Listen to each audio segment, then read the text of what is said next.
right. Sorry about that. But it's not a What is Truth podcast without some technical difficulties. I am your host, Wheezy. Thank you guys for making it out tonight. Should be a exquisite show. This is the Daddygate channel. Like and subscribe. I have my own channel. It is the What is Truth podcast. Links will be in the description. Let's give our shout outs as we usually do. What's up, Ricky? What's up, Adam? Miss T, Miss Lemons, Alex, George O'Brien. Welcome to the stream. Let's see. Marion G of G's, Bobby Mank, in the house. Miss Hev. And I think we had some more on the last stream and I had to restart it, so I'm not sure what happened. Who knows? All right. Important thing is we are here, and some of us are non-binary, I suppose. What's up, Nikki? All right. So in today's stream, I want to go over Eliza Bleu and the comparison with the whole Sean Atwood stuff. Some of you may have never heard of Eliza Bleu, but in reality, she is a far bigger name than Sean Atwood. However, the things that she has been pulling on people with copyright strikes, privacy notifications, and whatnot, I'm listening to these much larger channels than mine's, and you just can't help but see the similarities. The similarities abound, and I will give an interesting take on it.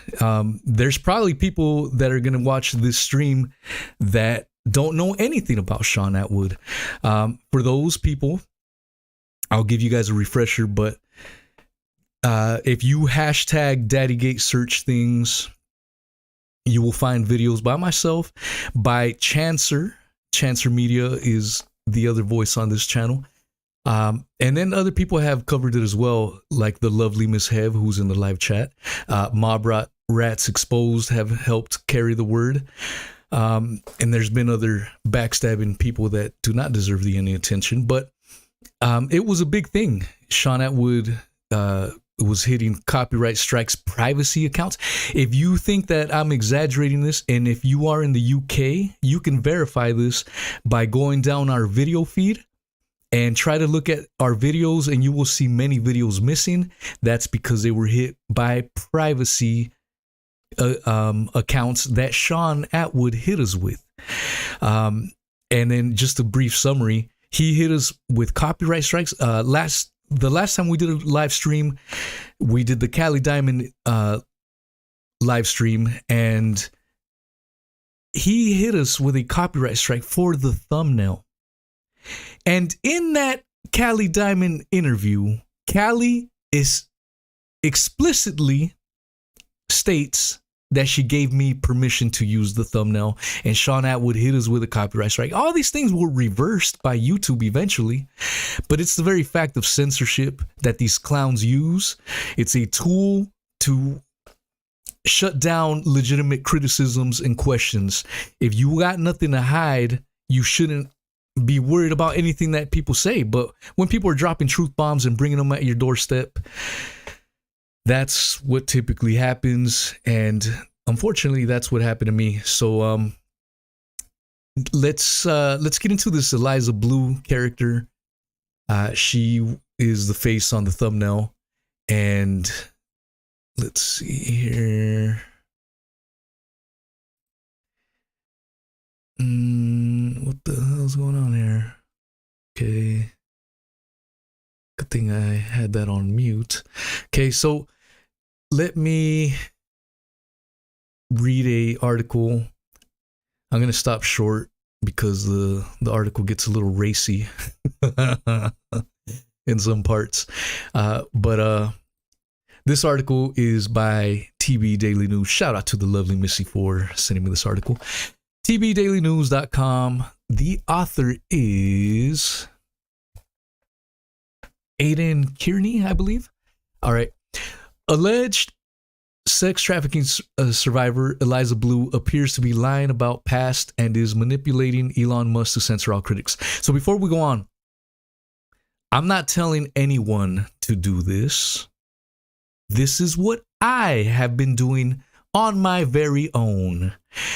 But I've been spamming comments on Twitter and on some of these YouTube channels that are large, basically telling them that Eliza isn't the only grifter out here. There's someone named Sean Atwood that is equally as a grift, if not a bigger grift. This is what I have been doing on my own. I am not telling anyone to go out and do this. You guys are all adults. Alleged trafficking survivor Eliza Bleu appears to be lying about past and is manipulating Elon Musk to censor all critics. So apparently she was on the Tim Pool podcast, which is a giant podcast, massive reach, massive audience. And apparently in the live chat, they were spamming this right here. Little turtles for Eliza Bleu. I still haven't fully understood why the turtles were given as emojis, but I wonder if it's similar to the Daddygate when we were spamming watermelons for Sean Atwood. That's the only thing I could think of. So I guess to bring the Eliza Bleu to the forefront in the live chat, people were spamming turtles. So here is the article. All right. The reason that Tim's audience spams her name in the chats is because she was his guest in an infamously unpopular episode of Timcast on January 6th. Normally, Tim gives his guests a chance to briefly introduce who they are and what they do. But Eliza grandstanded by spending 10 minutes reading what she claims were testimonials sent to her from anonymous survivors of trafficking at the hands of Andrew Tate at the 4-minute mark. I don't know why she wore shoulder pads and came dressed like a character from the Hunger Games, but to each their own. Look at this shit. From there on out, she repeatedly referred to herself as a survivor of trafficking, but flat out refused to answer any questions about it. She talked about how she was shocked that she didn't die while she was trafficked, but never explained when that happened, who trafficked her, or how she escaped. Sounds very, very familiar. Tim has since been criticized by his fans for not grilling her, as typically his audience rejects the believe all survivors trope that became popular during the Brett Kavanaugh confirmation. Eliza blew up in recent months when she became pals with Elon Musk, gaining over 100K followers on Twitter due to his promotion of her, and bragged on Timcast about having a direct line to Elon. One of Musk's first priorities at Twitter was to get rid of child exploitation, if you will, which has become a political issue in recent years as Democrats have been accused of grooming children and have been more associated with Jeff Epstein. For that reason, people like Eliza Bleu, who allege to expose child trafficking, has become increasingly popular in right-wing circles. It's not just right-wing. I'm not right-wing, and I fell for the grift.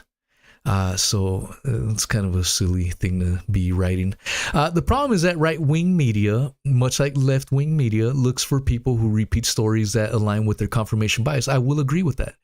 Accusing the ultra-liberals who previously ran Twitter of harboring peds and traffickers was a message that resonated with conservatives. Prior to going on Timcast, some began to question Eliza's story, particularly when 2016 World Star Hip Hop video started making the rounds, showing her shaking her ghetto rumpus. I don't know if I could play this. Maybe I shouldn't. Maybe just a little.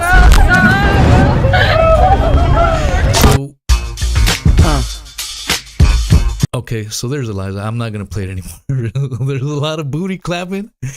if you want to see the video, there's a link right there. You guys can check it out for yourselves. But essentially, she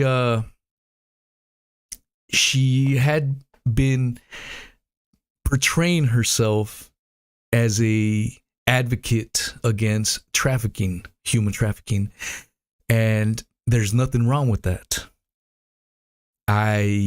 When I first heard of her, I was like, oh, that's pretty awesome. You know, here's a very vocal proponent against trafficking. Who wouldn't be against that? I mean, that's a great cause. The problems is she lied about a lot of stuff.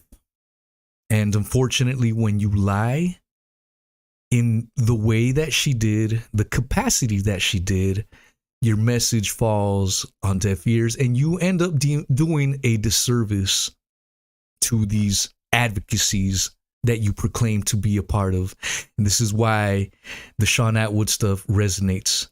He lied about so many things. He got people censored. He got people deplatformed for his bogus lies, for abusing a GoFundMe that he made for a former guest.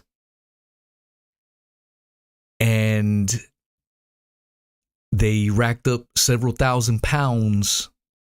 And this former guest claimed to be a trafficked victim. And she was a liar. She was a paid escort. Sean had relations with this escort. So he was basically raising money for a lover of his. And that's where the scam fell apart. And people said, well, you shouldn't go after Sean. You know, he's doing good things. He's talking about Epstein and blah, blah, blah, blah, blah.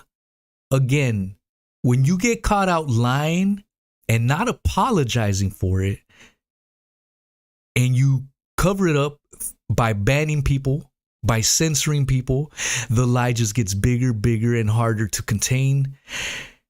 And this is where we're at. So people started pointing out this video right here, clips of her booty clapping and other questionable, very questionable things that she had said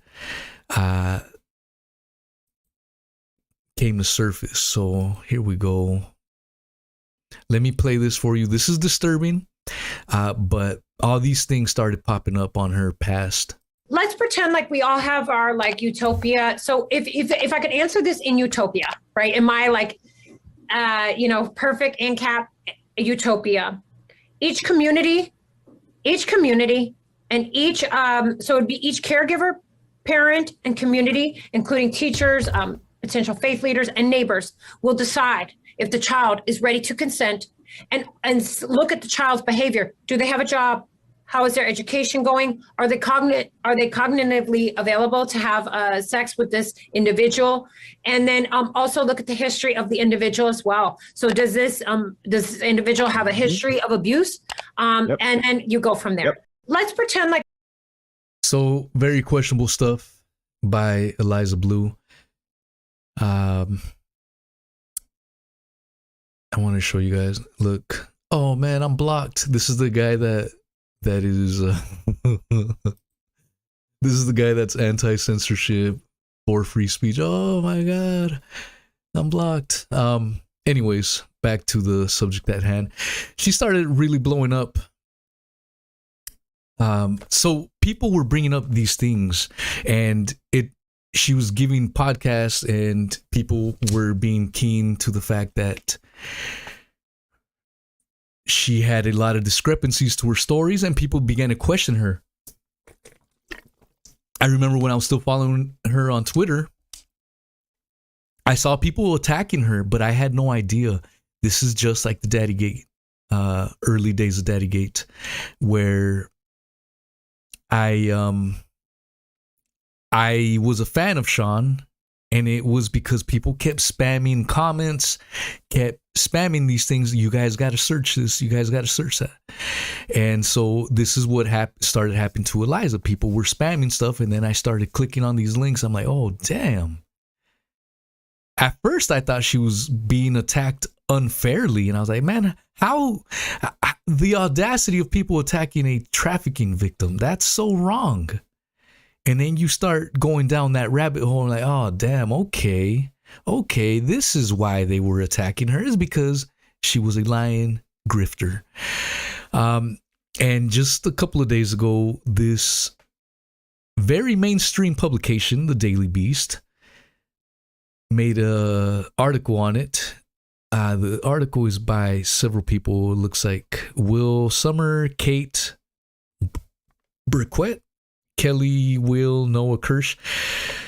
The Daily Beast, again, is a giant publication, and they blew up the story. They covered it. And this is why I think it's the perfect opportunity to bring in up Daddygate, because it's all related. It's very similar in many aspects. So let's read this article real quick. Elon Musk's favorite, or Eliza Bleu's own friends aren't buying her trafficking story. When your own friends aren't buying your story anymore, you got some issues. You got some problems in your hands. Elon Musk's favorite anti-trafficking advocate has set off a war in right-wing circles after Twitter. I don't know why they keep saying right-wing circles. It's kind of funny. After Twitter banned some of her critics, and her own friends are poking holes in her story. With striking lilac hair and a pugnacious attitude, the anti-trafficking activist known as Eliza Bleu has broken into some of the top tiers of right-wing media in just a few years, growing her audience through interviews with popular figures like Ben Shapiro, Tim Pool, Drew Pinsky. But in late 2022, Bleu found an even more powerful ally, new Twitter owner Elon Musk. Bleu, who refers to herself as a survivor of human trafficking, has lent the billionaire an unusual form of credibility by insisting that pre-Musk Twitter was overrun with child exploitation. Only Musk, Bleu says, has been willing to stamp out the abusive material on Twitter at scale. In another tweet, she declared the war against Elon Musk is actually a war over your mind. Musk responded with a bullseye emoji. Blue's praise for Musk comes even as the billionaire has slashed much of Twitter staff, including huge numbers of workers responsible for content moderation. Yeah, because these people weren't doing a goddamn thing. So the Daily Beast is a left-wing rag, but they occasionally get some stuff that's correct, but that's their bias. And so you always got to point that out. Right-wing rags do it all the time too. So I don't care about the left or the right. I think both sides are crap. That's my personal stance. For his part, Musk has boosted Blue's profile on the site with replies and retweets, helping her earn more than 100,000 new followers in December alone. You have a direct line to me on this issue, Musk told Bleu in a Twitter Space Live chat in December. So it's a long article. Feel free to read it. I'm not going to read the whole damn thing. Look how long. God damn, man. Yeah, I ain't got time for that. But that is completely correct that her direct line to Musk leveraged her to getting people that were criticizing her banned. Let me show you a couple of YouTube clips from some people, and then we'll get into the good old Shawnee boy stuff. But things started escalating then, right? So she took down a bunch of videos. She got a bunch of people locked out of Twitter. She had me locked out for something like 10 days. Brittany Venti is still locked out as far as I know. There are other creators that are still locked out of Twitter over this claim that the image was released without her permission, like it was, a revenge imagery or something like that. But that's simply not true. I've already proven that. The video had been up on YouTube for 6 years with no complaints. Only now did she seem to care about it. It's very, very, very curious. And a lot of people who are sick of this, are saying like, hey, enough is enough. Maybe it's time to take this person to court. Tortious interference.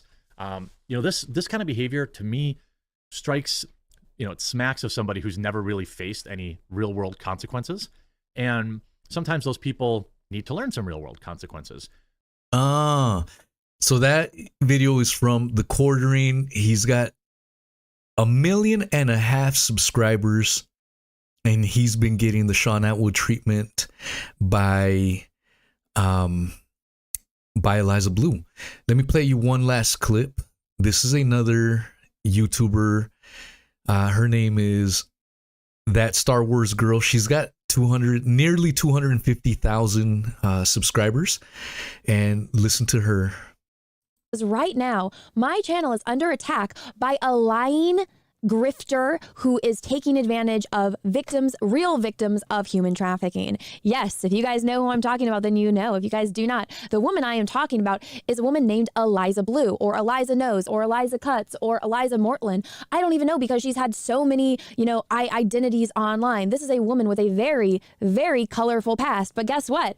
That colorful past has been documented on the internet for decades now at this point, because she has been desperate to become famous for decades. And she left a very, very long metaphorical paper trail, but actual, video evidence that goes back almost 2 decades. And what does she do when you point out, oh, you're trying to be a professional victim and you're grifting off of real victims of human trafficking? And when anyone brings up the fact that, oh, your dates aren't matching up and you're lying about this, what does she do? She tries to silence you. She silenced my friend Brittany Venti. She got her kicked off Twitter. She silenced my friend The Quartering. She silenced my friend Yellow Flash, and then Camelot, and countless others that have been pointing out, her lies. And then tonight, she decided that she was going to go after, people's actual YouTube channels like mine. Now, unlike Eliza, I actually show receipts when stuff happens. I won't get into that. But as you can see, and if you've been following Daddygate for quite some time, their stories, those 2 clips that I've showed you from these large YouTube channels, are eerily goddamn similar to what Sean did with us and our channels. And so that's why I think it's fully appropriate to be bringing this stuff up. Now, I'm going to play another YouTube video real quick, and I am going to get to the LandLady part 2. So the LandLady part 2 replay will ensue. Right after I play this stuff. I just wanted to cover Eliza Bleu because, again, it relates. And I'm going to be reaching out to some of these YouTubers that have been hit by Eliza and see if I could do a podcast with them. That would be a great opportunity to put Daddygate to the forefront. That's what I'm planning on doing. And this next video is by the awesome Brett Gustav. And it's an awesome video. Like, if you want to share that link on Twitter, follow me on Twitter. Follow me on Twitter, and I don't get much engagement, but then again, it's on par with Sean Atwood's engagement, who has like 150,000 more followers than me, and I get the same engagement as Sean, so I guess I can't feel too bummed out. But you guys need to like and retweet, and because it gets the word out. That's what carries the word. But anyways, if you guys want to link the Brett Gustav, I'm going to put that in the description afterwards. And share the hell out of this video. This video is pretty good. As well as go to Chancer's channel and check out his stuff. You can go down the Daddygate, all that stuff. So just sharing the links, getting the word out, the Daddygate, and people are talking about Eliza Bleu. In my opinion, this is the perfect time to be talking about Daddygate. I hadn't talked about Daddygate for a long time. I saw no need for it, but right now, it's the perfect opportunity to do so. So this is the Brett Gustav video. Check it out for those that missed it. I do not know any strategy which involves taking down a troll by using an abused woman in sexual positions and reenacting her abuse.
that video where Callie is you and her are in a father-daughter play role, that first video, right? She's on her knees, she's in a submissive pose, she's undoing your flies. She actually appears to be pulling back your pants, Sean. That is problematic for a lot of people because it's everything that you are opposed to. Hi, Daddy. Damn, that is a powerful video right there. So I'm going to put Brett Gustav's, if you're watching this live, come back later if you want the link to that video. It will be in the description. I forgot to put it beforehand. But share the crap out of that goddamn link. And that ain't glory for me. I mean, fucking much love to Brett fucking Gustav, man. That's a killer video. The other person that does killer videos and that has kind of laid low is Chancer. Chancer has done some great breakdowns of the entire Daddygate situation. Yeah, I got my stuff on Odyssey and whatnot, but it's not about self-promotion or anything, man. Like, it's just about getting that word. Much love to the lovely Miss Hev. Before the stream went up, she made a community post, and I probably messed up that community link by not starting. But it's little things like that help out a lot. So much love, Miss Hev, and everyone else that likes and retweets and gets the word out. Because, again, it's not self-promotion. It's just letting people aware. And obviously, people don't like to know that they have been grifted and lied to. And so we just went into detail with the whole Eliza Bleu situation. And you can see the stark similarities to it all. The censorship. Last night on my personal podcast, I did, and it's on my podcast player, and the video is on Odyssey. But I did a review on Adolf Hitler and the Nazi Party. It's not for everyone, but one of the things that I mentioned was the Nazis, when they took power, one of the very first things that they did was to censor, to burn books. And why would you do that? If you got nothing to hide, why would you do that? You want absolute control over the narrative, and that's why you do it. And so big tech is doing that. But not only that, Eliza Bleu, Sean Atwood, they employ the same Nazi tactics, for lack of a better term.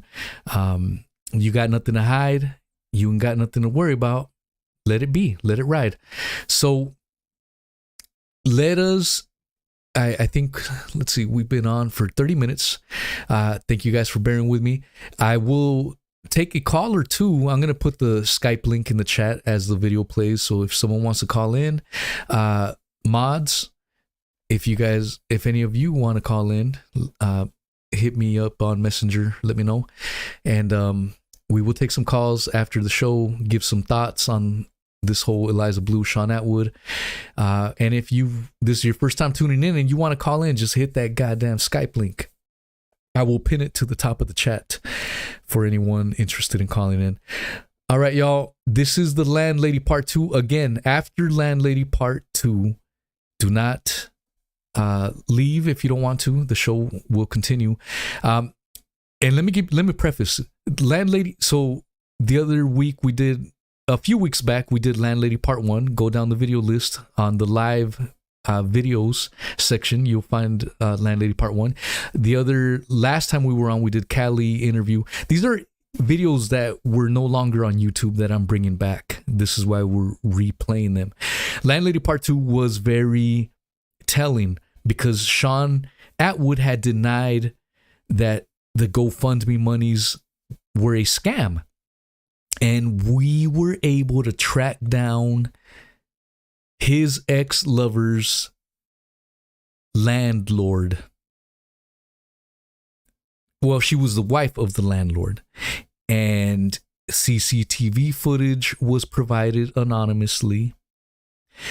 Mountains of evidence were provided, proving beyond any reasonable doubt that Sean Atwood was grifting and lying. And so right after LandLady Part 2 and a short time after all this, chiefly the cameraman interview that destroyed the Daddygate, #Daddygate interview, which you can find on this channel. Check it out. It's got a hilarious ending. But we had the receipts, the verifiable evidence that his story did not hold any water. It was all nonsense. It was all BS. Just like Eliza Bleu's story, narrative crumbling apart because it was built on a foundation of lies. And so that's what happens when you lie and lie and lie and try to cover up those lies with other lies. Eventually they will come back and bite you in the ass. Now, Sean weathered the initial Daddygate storm fairly well. I'll give him a C+ because people have stopped covering it. But right now, that Eliza Bleu is still a hot topic, and big publications are covering it. Big YouTube channels are covering it. This is when we got to bring up Daddygate and resurrect it. So you guys are all adults. Do as you wish. Here is LandLady Part 2, and we will catch you right after it's done. If anyone wants to call in, please do. All right. Oh shit, sorry. I got you guys all excited and I haven't even got the video up and around. Sorry. Okay, here we go. I've announced on the channel that I took advantage of a traffic vulnerable person reenacting this, and it made them relive it, and it probably traumatized that person. I completely agree with that. Shouldn't have done it. Shouldn't have done it.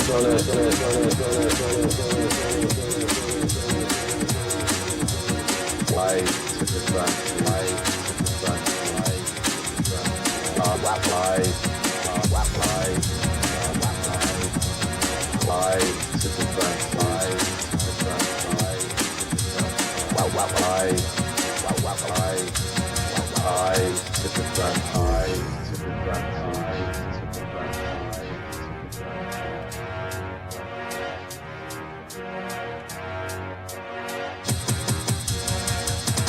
Shouldn't have done it.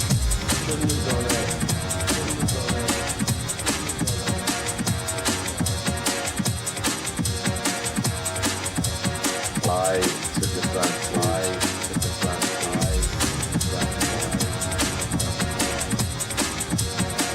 I took advantage. Shouldn't have done it. Shouldn't have done it. Shouldn't have done it.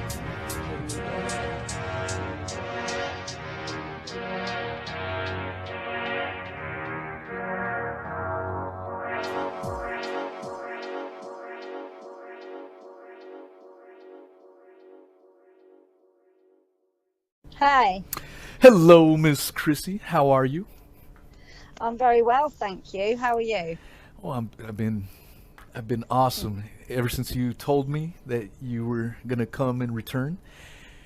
It definitely got me excited. I'm sorry to hear about your partner. You did let us know earlier in the week, and hopefully he's recovering. He's on the mend. Just got to take it easy. Right. A month off of work.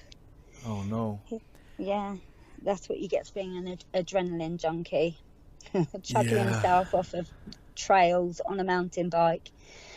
Serious injuries, but I'm glad he's recovering, and it's not any worse than it could have been, for sure, Yeah.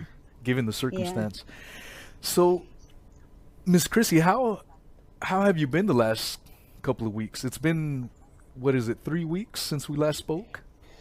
Yeah, it's been. Yeah, well, I sent you all of the. I sent you some of the CCTV images. I do over, not didn't know I? any strategy which involves taking down a troll of by Atwood and using stuff, an abuse. because I couldn't make one of your chats. So so I emailed you some of those bits and pieces over, didn't I?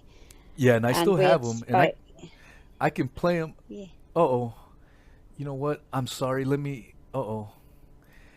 You are not coming in. Uh-oh. I'm gonna have to fidget with this. I don't know what's going on here. I'm gonna have to fidget with the settings. For whatever reason, it's not playing, and Okay. the folks are not listening online. I thought I had all this set up. I'm sorry. No worries. Uh-oh. So how is it over in the States? Beautiful day, real hot. Oh, I Beach bet. weather. It's been nice here, actually. Yeah, it's Lovely. let's see, speaker, gaming headset, should be on. Let me see, are you okay? You know what, let's see, it should be, oh, that's why, okay. Let's see, gaming headset. Now, okay, everyone in live, can you speak, Miss Chrissy? Hey, can you hear me? Okay. Everyone, can you, all right, in the live chat, can you guys hear that? Give me a thumbs up. And Hello? yeah, I can hear you just fine. Miss Chrissy, can you hear me? Yeah, I can hear you. Okay. Yeah, it looks like the audio is working just fine now. Oh, and good. we are good to go. Excellent. Okay, so you were on, what was it, a couple of weeks ago? Yeah, I think, was it 3 weeks ago today? I believe so, yeah. Yeah, I think so, yeah. And you did let us know that we would do a part 2, and so here we are. There was people Here that we are. were doubting it, but I never did. We kept the communication lines open, and you know what I told people was that life happens, and you know It I does, never yeah. gave them any personal information as to why, you know, what was going on. It's none of people's business, but you know, I just simply No. let them know that it's life happens, and that Yeah, takes it precedent does. over everything else at the end of the day. Yeah, I manage quite a big organisation and I've got 2 children. So in between working, I'm homeschooling. Well, now I have 3 children because of Matt's injury, of course, but hey ho. Right. But life's calmed down somewhat since we have the flat back, since the flat's been cleaned. Yeah. Is it now it's- rented? Were you able to rent it out? Yeah, we can. So some of the other residents in that block had their eye on it, so we've just literally just gutted it, painted it, just carpeted it, fumigated it, and some of the guys have passed by and said, "Oh, I really, really like it," and their lease is up, so they've asked if they can go in. So I mean, it's in a fantastic location, so it will not be a problem and we trust these guys, you know. They've we've lived in that block with them a long time ago. They've been there for ages, so they are good people, and yeah, they're loving life. But number 7 is now empty. Right. Yeah, it's been, you know, some interesting events have transpired in the last week. I did Yeah. mention it last night. We don't know. You know, I had Brian Harvey on. Shout out to Brian Harvey. He helped push the story as well, so it's awesome to have someone, you know, with a big voice like his Yeah. talking about the story. And, you know, when I had Brian Harvey on last weekend, we were kind of speculating that maybe Callie was behind bars or something was going on. And I know, you know, you, myself, and the Craig, we've also been chit-chatting Yeah. with, you know, what has Callie been up to? Is she locked up? I mean, Wow. I'm not. I would have thought that she would have gone on remand after receiving a guilty. The jury have come back and decided that she's guilty. I would have thought at that point she would have been put on remand. right. But as we all know, Callie is devious, manipulative. She's a bullshitter, and she is vulnerable. And she's not all the ticket. So whether she's got to have psychiatric assessments or, you know, before. I mean, because I've got some details to say that the first time she attended court for this offence was the 23rd of September 2009. So it's been going on for quite some time, and there's been pre-sentence reports. So I would have thought that any psychiatric reports would have gone in with the pre-sentencing reports. But you know, she's Jackanory. She likes to tell a story. So she has all these, you know, appointments that she says she's got to go to because of what's been done to her. Yeah. So who knows? Word is that she's out and doesn't get sentenced until April, and that she has been found guilty of death by dangerous driving. Wow. Yeah. Yeah. Yeah, it's interesting. You know, I mentioned this last time we spoke, that I had somewhat of a interesting relationship. You know, we did have somewhat of a. If I had to ask her a question, she would be pretty quick in getting back to me, whether she was in a good mood or if she just wanted to yell at me and cuss me out. She was usually pretty good about getting back to me. And, you know, after we hadn't received anything, you know, the very last communications I had with Callie was she messaged me and she wanted me to tell everyone that she did not steal the bed. Her last words, you know, it's pretty funny, you know, someone's like drowning and or about to get locked away, and their very last words are like, let them know it wasn't it wasn't a bed, it was a couch. She sent me a picture of you know, the couch that she purchased. It clearly is a mattress. It's not a couch by any stretch of the imagination. Even the picture she sent me, I try to match it up. It's not a goddamn couch. It's a freaking mattress at the end of the day. But I just thought it was funny that, you know, instead of saying anything else, her last words, she wanted to clear the record that the mattress that we saw, you know what, I'm going to play it right now on the screen as we chit chat. But it's just, it's interesting that would be her last words, you know. And the same thing, she never denied really anything of the CCTV footage that I played. If anything, she was just talking about the color. Are you there? Yeah. Oh, don't know what happened there. Hi, sorry, I missed that bit. No, I was just saying that she never really denied anything about the CCTV footage, which was interesting, I thought. Yeah. Well, they said that, did Atwood say that he hadn't seen her for a while, and apparently he put out a statement saying you can lead a horse to water, but you can't make it drink, or something along those lines. I just, it's just a bit. I'd really like to know exactly what the whole situ was, because he would have been involved with her. Like he said that he's known her for 2 years. Well, if this incident happened around the 23rd of September 2019, Atwood must have been a part of her life then. Yeah. And apparently there's she was arrested for Class A drugs with intent to supply. Now this is just what, you know, I've heard. I don't know if it's fact, but yeah, it's just funny old carry on. And I mention that I found Callie had left a diary in the flat that had some of her punters' times, telephone numbers, various different emails, passwords for her adult work. Yeah, there was some strange old stuff in there. Actually, it would indicate that she was subletting one of the rooms.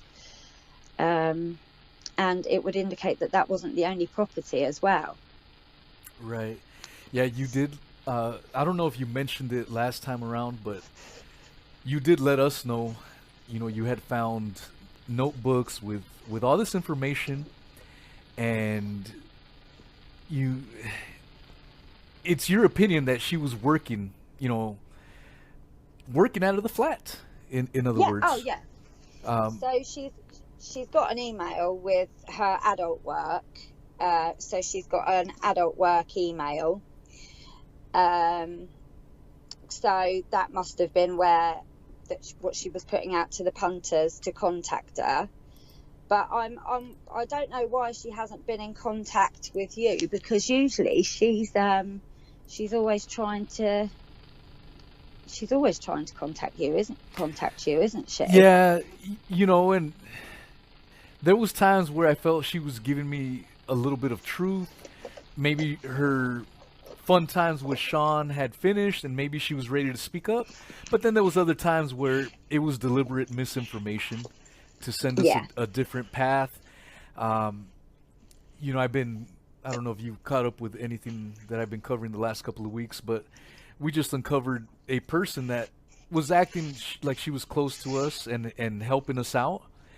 And now we just found out she's all part of a huge disinformation campaign. She's trying to get me to fight with Brian Harvey. She'll make videos and I'm not 100% sure if she's 100% batshit crazy or if this is part of her job. It's just so freaking. She called last night and I got her tripping up. I was asking her questions. Hey, are you this person? Are you that person? And I caught her tripping up pretty good. It's a classic times, but this whole thing from start to finish has been a giant shit show. And I'm still trying to piece it together. I never have claimed that I know exactly what's going on, for what reason. It's just so many weird things just keep happening over and over. Yeah, I just don't get it. I just, Sean Atwood was caught bang to rights, sniffing cocaine, and with Callie about to perform oral sex on him, dressed up or as he put it, a maid's outfit.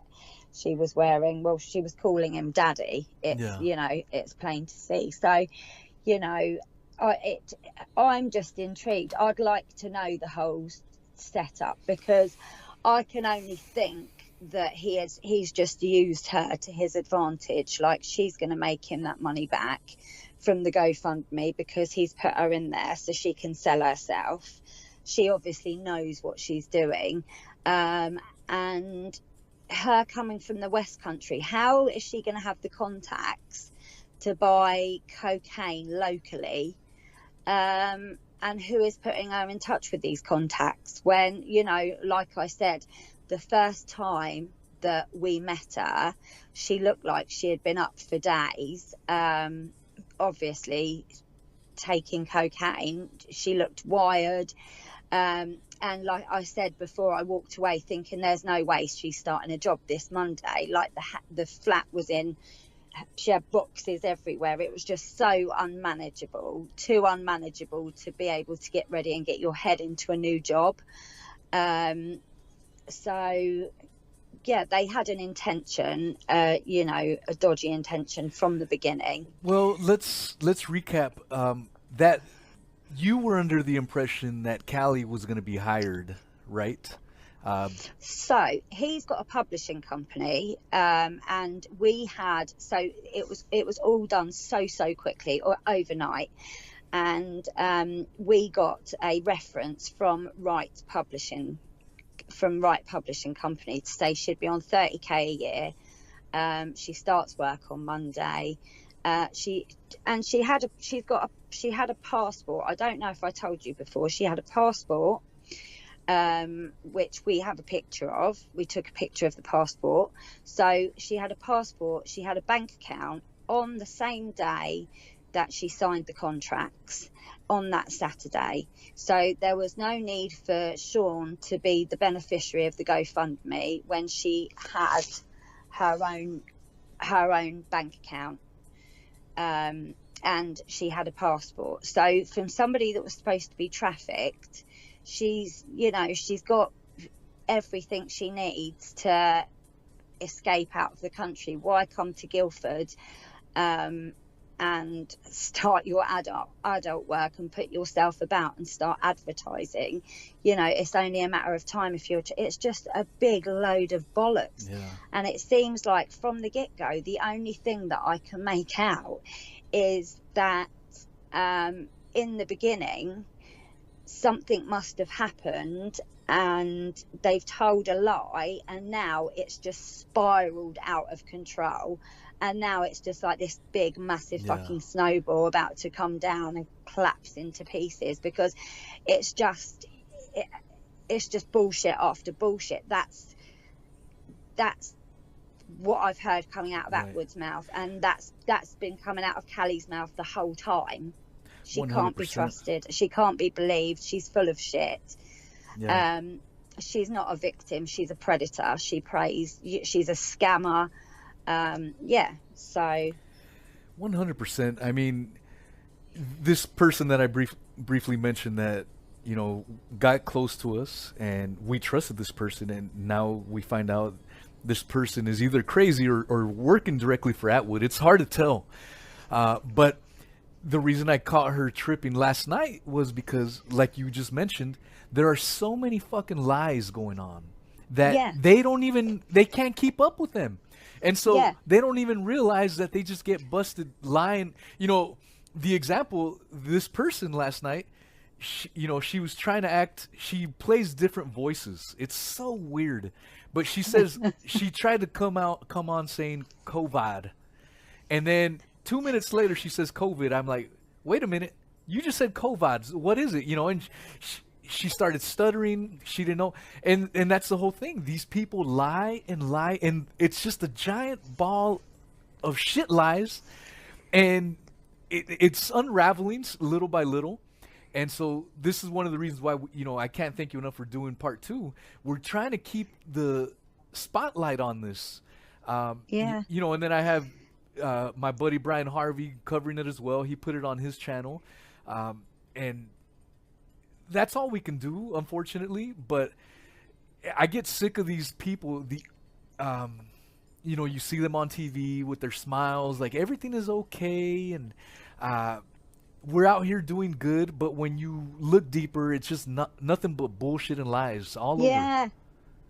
Yeah, the hypocrisy. Matt Hancock, perfect. He's a bullshitter. He works for the government. But so Atwood is it astounds me that he's got all of these followers when he's been caught doing he's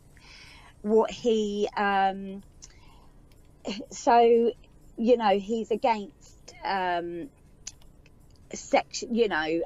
abuse and rape and this and that, but yet he's gonna let somebody who's been trafficked and who's been raped and who's been abused suck his cock whilst on cocaine, smoking spliffs and getting drunk.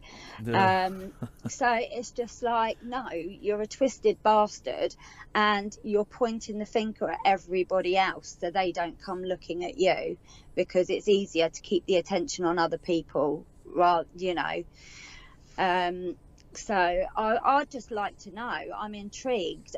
I'd really like to know what the whole deal is, and what use she was to him, how it come about, and what he really is fucking up to. Right. Now, and that's what we're trying to. It's not. I've never said this is me or myself at all.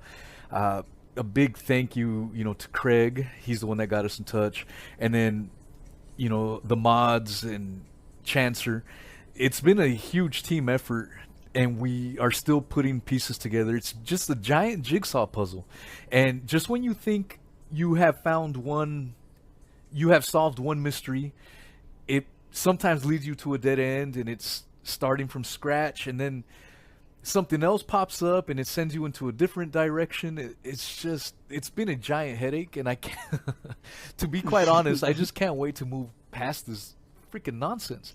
But You've put so much effort in. You've got to keep digging, really, because there's he's up to no good. Look, Daddygate explained it all, didn't it? It just put it out there. So there's a lot more than that going on. You know.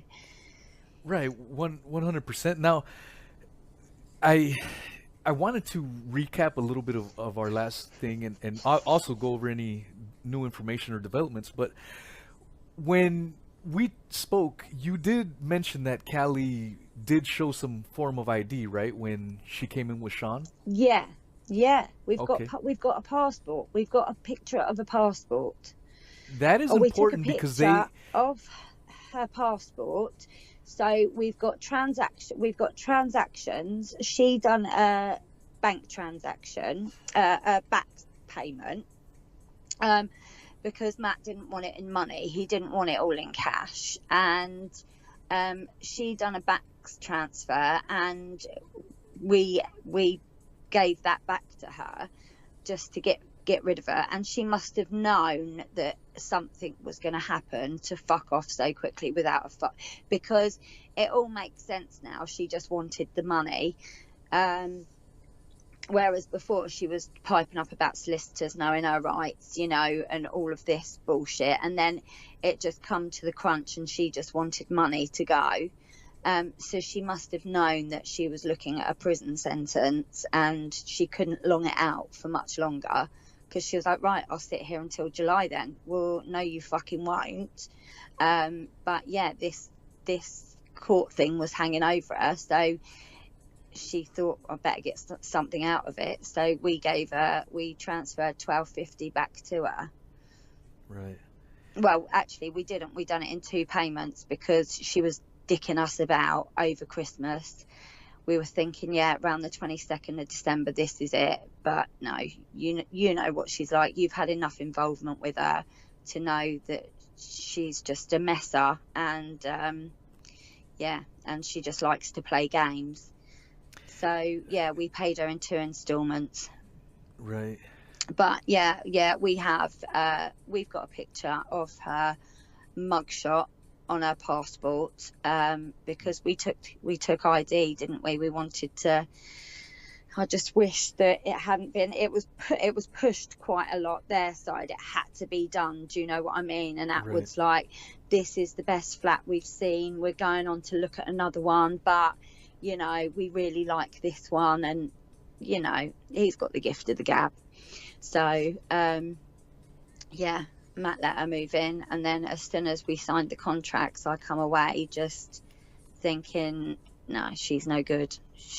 You could see just by the state of her that she was taking substances and that she hadn't had any sleep. She looked like she needed a good bath. Right. Yeah, it's definitely interesting information. Now, do you remember I forwarded you Sean Atwood's official statements, which he sent to us the following day after we last spoke? Yeah. What did you make out of that statement? He's basically saying that everything you were saying was not true, and he tried to distance himself, if I remember correctly, from Callie, basically saying what Callie did there is her problem. My hands are washed, you know. Yeah. And what did you make of it? Do you remember what you thought about that goofy, silly bullshit statement?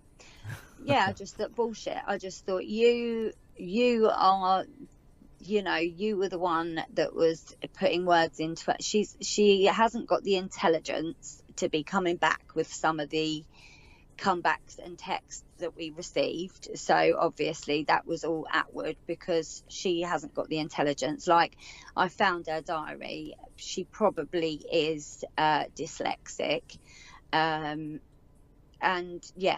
what she was coming back with, it's just like, we knew Atwood was the mastermind behind it. You know, you've only got to take one look to know. So I thought bullshit, because Atwood said he's sorry for any anxiety or whatever that was caused to us. You can lead a horse to water, but you can't make them drink it. Right. Bullshit. You thought that she was going to be your little earner. You know, I think that personally, from everything that's come out, I just think that he likes cool girls. He likes strippers. That's, you know, she's right up his street. And I think that because of her vulnerability, and because she probably you know, she knows her way around, you know, street life. Basically, she can hustle. I think that she would have come in very handy to him, except for, like, I think the drugs came into it, and then the videotape got leaked, and all these fucking far out stories she's blurting on about, and he's just sitting there going, yeah, nodding his head. And I'm thinking, who in your fucking right mind is going to sit there and agree with her? Who's even going to interview her? Yeah. She's fucking talking shit. I mean, there's no sincerity there at all. Not just a giant orchestrated shit show. Yes. You know, you're with talking about the black-haired call girls. fantasists. Well, that's the thing, you know. I've said this many times. If call girls are his thing and doing coke, I don't care. The problem is it's a fake image that he portrays. That's it. On his show. It's completely fake. It's a facade. And one of the fears that I did have was Sean has a knack for, or one of his little strategies is to butter people up that are ready to speak out against him. Yeah. That's what he does. You know, there's a guy named Yami that was saying some things, about Atwood, calling him a scumbag and this and that. He was due to talk some more about him, and a few days later Sean takes him out to dinner. Then a few days later, this Yami guy says, oh, Sean is a great guy, awesome straight up guy. And he's actually trying to do that with my buddy Brian Harvey. He's trying to get him to come on to his show and offering him a dinner. And Brian is putting his foot down and said, you know what, I will talk to you, but you need to come to my house. Yeah. I'm going to use my cameras. You are not going to bring your camera crew. Your camera crew is not welcome here. And Brian is doing the smart thing. He goes, I'll talk to you, but it's going to be under my terms so that you can't edit this part out or you can't edit that part out. And I think it's completely fair. Let's see what Sean decides to do. But one of my fears was that Sean was going to try to reach out to you after our conversation and try to do his little tactic, try his tactic on you. And I try to give you a heads up, and I remember you telling me, you know what, fuck Sean. Yeah. Did he try to make any contact to you? No, he didn't. He didn't try and make any contact, and it would have been a pointless exercise because we haven't got time for him. And I think out of the pair of them, he is the one that we have got the biggest problem with, I think, because he's put her there, and he knew that they weren't intending on paying the rent. He knew that there were going to be capers in that flat, and that perhaps he didn't know that. Perhaps he thought that she could probably keep a lid on it, but whatever plans he had for her in that flat, she can't control herself, and she needs to have somebody, a responsible adult, if you like, with her to keep her behaving, basically. So as soon as Sean was out of the picture or doing other stuff, because his friend died around that time when it started to get quite crazy as well. Right. It's gosh, so many angles to come about it. Let's see. Has any other information, or any interesting evidence come out since we last spoke? No, and we thought that the police might contact us again, because obviously they were contacting us about Callie's welfare, and that was probably down to her bail conditions, actually, because that must have been a bail address for her. If she's got a court case outstanding, she'll have to have a bail address. So that's probably why they were contacting us, to see whether she had broken her bail conditions or what, now that I look back on it.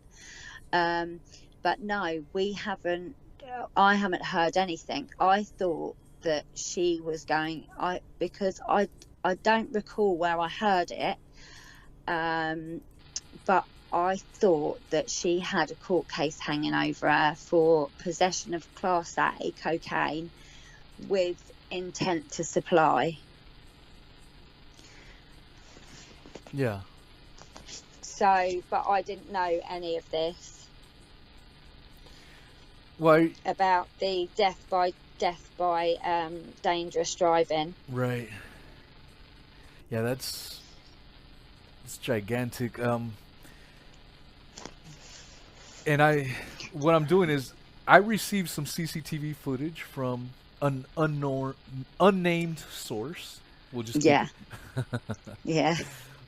We will not name this source, but I'm playing as we speak. I'm playing some of the CCTV footage. This was skimmed over, or and sent over by unnamed person. One of these footages shows what is believed to be Sean Atwood in a BMW dropping off Callie. Is that the same car that when you met Sean Atwood? Is that the same car he rolled in? That's the car. So that was on the 14th of the 1st. So basically, what happened? He had said, so we done our interview, and he said that he hadn't seen Callie or something. Yeah. Or he hadn't had contact with her, or you could lead a horse to water, but you can't make them drink. Right. And then, obviously, on the 14th of January, he dropped her off. He stayed for 4 minutes and then cleared off. And then that was the last time he was at the flat. But he was changing the locks, and he changed the locks when she said she wasn't there. She was seeing her mum, and Matt and his business partner went round there in surgical COVID masks, and she said they were the 2 masked men. And since then, apparently, she said that they dragged her out of bed and made her sniff cocaine or something. All sorts of shit she's been spouting. None of it makes sense. Oh, and apparently saying that the CPS have decided to press charges. Yeah. I think we've seen that, but how can the CPS press charges when no arrests have been made?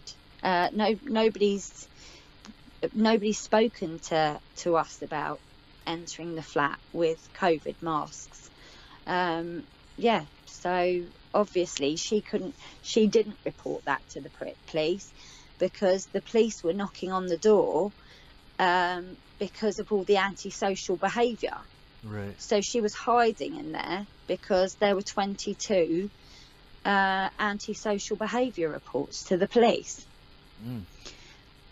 Yeah. Did you catch... So, after we did our last interview, Callie called in, and she was drunk as hell, which made it funny because she claimed at the very beginning of that conversation that she doesn't drink. And then, towards the end of that conversation, she said, "Oh, I'm just drunk right now." So she ended up contradicting herself, kind of like all the Heather time. Turner. But did you listen to that conversation she had with me? No, I Okay. haven't heard it. Well, no. when she called me, she was bitching and moaning that she wanted to call in. I didn't really want to talk to her, but I said, fuck it, let's hear what she has to say. And it was a good thing that I did have her call in, because as soon as she picked up, you can see a crowd and you know what? It was like 1 o'clock in the morning over in the UK. Okay, 1 o'clock in the morning, and there was a lot of people. There was a party going on, and immediately, what ran through my head was our conversation that we had a couple hours, where you said the house is pretty much a party house, a drug house, all kinds of shit going on at all hours of the day and night. Yeah. And so when I heard that, and the thing is, Callie had her video camera on. You did not see it on the computer screen, but I could see her, and she was trying to she immediately pointed the camera down, but it was too late. I saw everyone partying in the house, drinking, and who knows what else was going on there. She decided to talk to me. She stepped out of the house, and you can hear the music in the background. Just a party atmosphere at 1 o'clock in the morning. So you were talking about this antisocial rules being broken. She was doing it there that night, you know, during that live stream we had. It's mind-boggling, you know, just caught on the act. I just really like to know how it all evolved, really. How an Atwood, you know, came in, you know, got to meet one another, and what use was she to him. And I'd really like to know, because I think they've both got each other by the bollocks, because otherwise something would be said by now. You know, Atwood would have just blown her out completely and distanced himself. Right. Or Callie would have started divulging everything that's gone on between them. Because I heard when, you know, I listened to her come on to speak to you a long while ago, and she was talking, it was vile, like she was saying that Sean likes to have his ass fucked by a black dildo called Derek. Yeah. And his dad's called Derek and all this stuff. It was just really sick. So that's, I listened because I thought, oh, is this the time? Is, you know, because she's not going to keep her mouth shut forever. And I thought, is this going to be it? But unfortunately, she was playing games again as usual. Well, all these other characters were, you know, like I said, we've been trying to connect the dots, trying to make sense. And the more we think we're getting closer to the truth, it just leads us to dead ends. And you find out people that were out there trying to help expose them are in cahoots with Sean, you know, saying, oh, I was never after you, Sean. You know, I'm your buddy, you know, and instead they've tried to attack myself and, you know, and Chancer and whatnot. So much nonsense. It's unbelievable. You know, if more people were interested in this, I mean, it would definitely be stuff for movies. But unfortunately, no one really gives a shit about this character. So I don't know how much interest there would be for that. But just the amount of just slime bag stuff, sleazy stuff all around. Yeah. It's definitely interesting. It's frustrating. You know, from my point of view, trying to get to the bottom of it. Yeah. You know, just trying to sort it all out with all the help that I've got for sure. It's really frustrating, but I can see from an outsider looking in, it's really fascinating, interesting. No question. I'd love to know how it all come about, because, you know, but you'd never know the truth though, would you? Because half of the shit that Sean writes in his book is fiction. And half of the shit that rolls off Callie's tongue is bullshit. So it's like, well, what do you believe anyway? You know, without the proof, because they just lie. They live. Sean definitely lives a double life. You know, 100%. But keep pointing the finger at everybody else. Yeah. What's he trying to cover up for himself? Because the publicity that he had over that Daddygate, I just think that is enough. You know, if you want to do all that kinky stuff, by all means do it. You know, each to their own. But when you're doing a GoFundMe page for a girl that's been trafficked and a girl that's been abused, and then you sniff cocaine with her, or flour, as you say it was, smoke weed, drink alcohol, and get her to relive her abuse. Well, I don't think that many abusers get their 4-year-old victims to do cocaine, smoke weed, and drink. They don't have capacity to say no, that there is an adult that is abusing that child. So when he said about we were reliving her abuse, and I was wrong in doing so. Yeah. I don't think she was abused, and at the age of 4, I don't even think that she would remember much about the abuse. And why was there drink, cocaine, and cannabis involved? It's just bullshit. And for what he stands for as an activist, a YouTuber and an activist and all this shit, he's just gone right against everything he stands for by doing that. And I just think that at that point alone, I would have, for any of his fans, I would have thought, fuck this, this is bullshit. Absolute bullshit. Well, that's why I'm doing what I'm doing. I am one of those former fans that as soon as I got wind of this, I said, fuck this. This isn't right. Like we've already stated many times already, that's one thing. If that's your kink, that's your fetishes, you like giant dildos named after your dad shoved up your ass, that's so whatever. So be it. But don't get on TV acting like you're fighting for these abuse victims and you're exposing pedophiles, as he likes to say a lot. It's all bullshit. And that's what irritates me the most out of all this shit. He just can't come clean about it, and it's a giant joke to him, and it's disgusting. I don't see what the humor is in all this shit. No, I don't. I just think it's vile.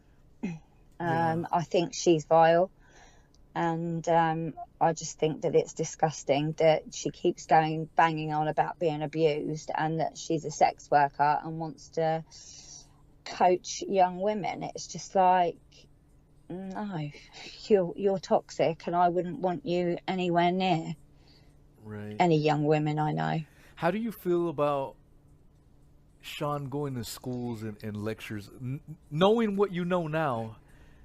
How do you feel about I think it's disgusting. I think it's absolutely disgusting, and I don't think he should be allowed. And I think that, what is he thinking when he is looking at those girls in their school uniforms after making some prostitute dress up as a schoolgirl and call him daddy?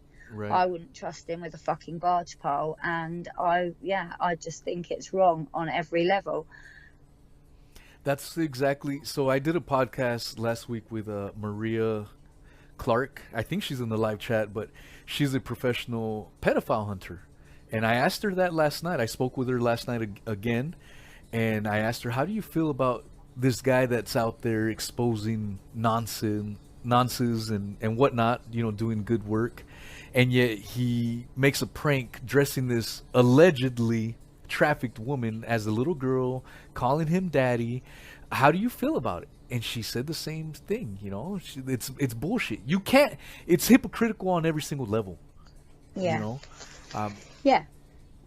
And the drugs and everything. Right.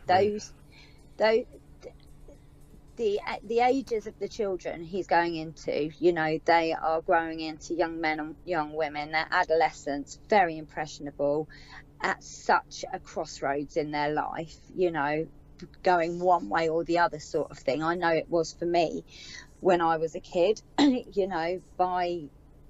By my daughter's age, I was smoking weed, drinking, and probably taking amphetamine, and she's 13. My daughter has never smoked, never drank, and lives a sheltered life, which which I'm so proud of her, that she hasn't. There are some kids her age that smoke, but she doesn't surround herself with those people. She doesn't attract those sort of people, whereas I did when I was younger. But I think that was a lot from my upbringing, and I've done my very best in making sure that my daughter has a different upbringing to the one that I had. But they are of an impressionable age, and when you see Atwood giving his books out to kids, why do they want to read about real crime? Why do they making him? Because you are going to get these kids that think they're little G's, and they want to sell drugs because they think it's going to make them hard, and there are plenty of little gangs around here. So they're reading his book, and the kids with that mentality, they're going to look up to him for the wrong reasons. So he stood there and talked about nonces, making them aware, doing this, doing that, and then he's handed them a book of when he was in jail after being a drug ecstasy distributor. So it's, some kids are going to think, gosh, he's he's a boy, I'd like to be like him, and other kids won't listen to him, or but there are some that are very impressionable and would be quite impressed by the fact that he used to sell lots of ecstasy, and he used to sleep with prostitutes, and he had all these hard men around him. Some kids would be impressed by that. I wouldn't want him speaking to my children in a school. Right. No way. Or my nephews. Yeah, it's just not, I mean, a child's mind is very tender, and they absorb everything. And if they're absorbing the wrong thing, how does that help their growth? It's going to affect them in a negative way. They're going to want to emulate this negative bullshit. And Craig, our good friend that definitely got us connected. He's a sweetheart. Yeah, he's awesome. Shout out to Craig the Bloodhound. But he mentioned that apparently Sean gave his number to, he was giving his cell phone number to some kids. He would give a school talk and then told the teenagers, hey, if you guys have any questions, give me a call. Who does that? Maybe, no. And I'm not accusing that he had bad intentions. I'm not saying that at all. But as an adult, as a stranger, who the hell does that? No one. No one. It's so fucking weird, and on every level. Why? And why, those books that he's handing out, if that was a film, that would be an 18. So why is he going into a secondary school and handing out books about drugs, violence and sex? It's just bollocks, really. I just don't get it. What's he been up to lately? I mean, I haven't. Yeah, I don't. I stopped watching him a long time ago. Every now and then, some of my subscribers, or they still watch him. I don't know how they do it. I just can't watch him. I hear him talk, and knowing that it's all fake, I can't do it. You can tell by his body language, his eyes. He's just full of shit. And with when you see him interviewing Callie, where she's like, he's sticking questions on her, and she hasn't got the intelligence to answer them because she hasn't been through that experience. That's why she can't answer them. And he's then sort of coercing her and telling her, finishing off her sentences. And then she always resorts to saying she's either Asperger's or autistic. It's just bullshit. Just taking her, being associated with her. He was playing social media suicide anyway, wasn't he, really? Just for having anything to do with her. That's who wants to be associated with somebody like that? It's a good question. Well, he wasn't helping her, was he? No. He wasn't helping her. It was all he was just using her, but she, for whatever reason, was in denial about it for the longest time. She likes to say that she's smart and intelligent, and many people were telling her, "You're being used right now." But I think she kind of liked it. She may have enjoyed the attention at the time, even though it was negative attention. I think she was reveling in it, to be honest with you. Yeah. Yeah, it's Yeah. just, and I don't know. You know, we all have different mind processes, so I have no idea. I know for a fact if I was in those shoes, I wouldn't be messing with that kind of shit.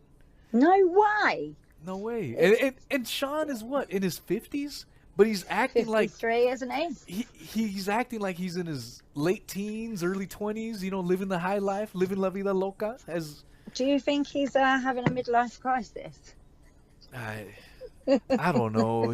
He's such a I don't know if you've caught on, but like I said, a lot of the stuff that he does or on his show, and people that are around me, subscribers and whatnot, friends, they send me the messages or links or tell me, look, at this part of the video, he's talking about you and Chancer, blah, blah, blah. A couple weeks ago, he was, and he's always saying that Chancer and I are hired by these black ops to bring him down.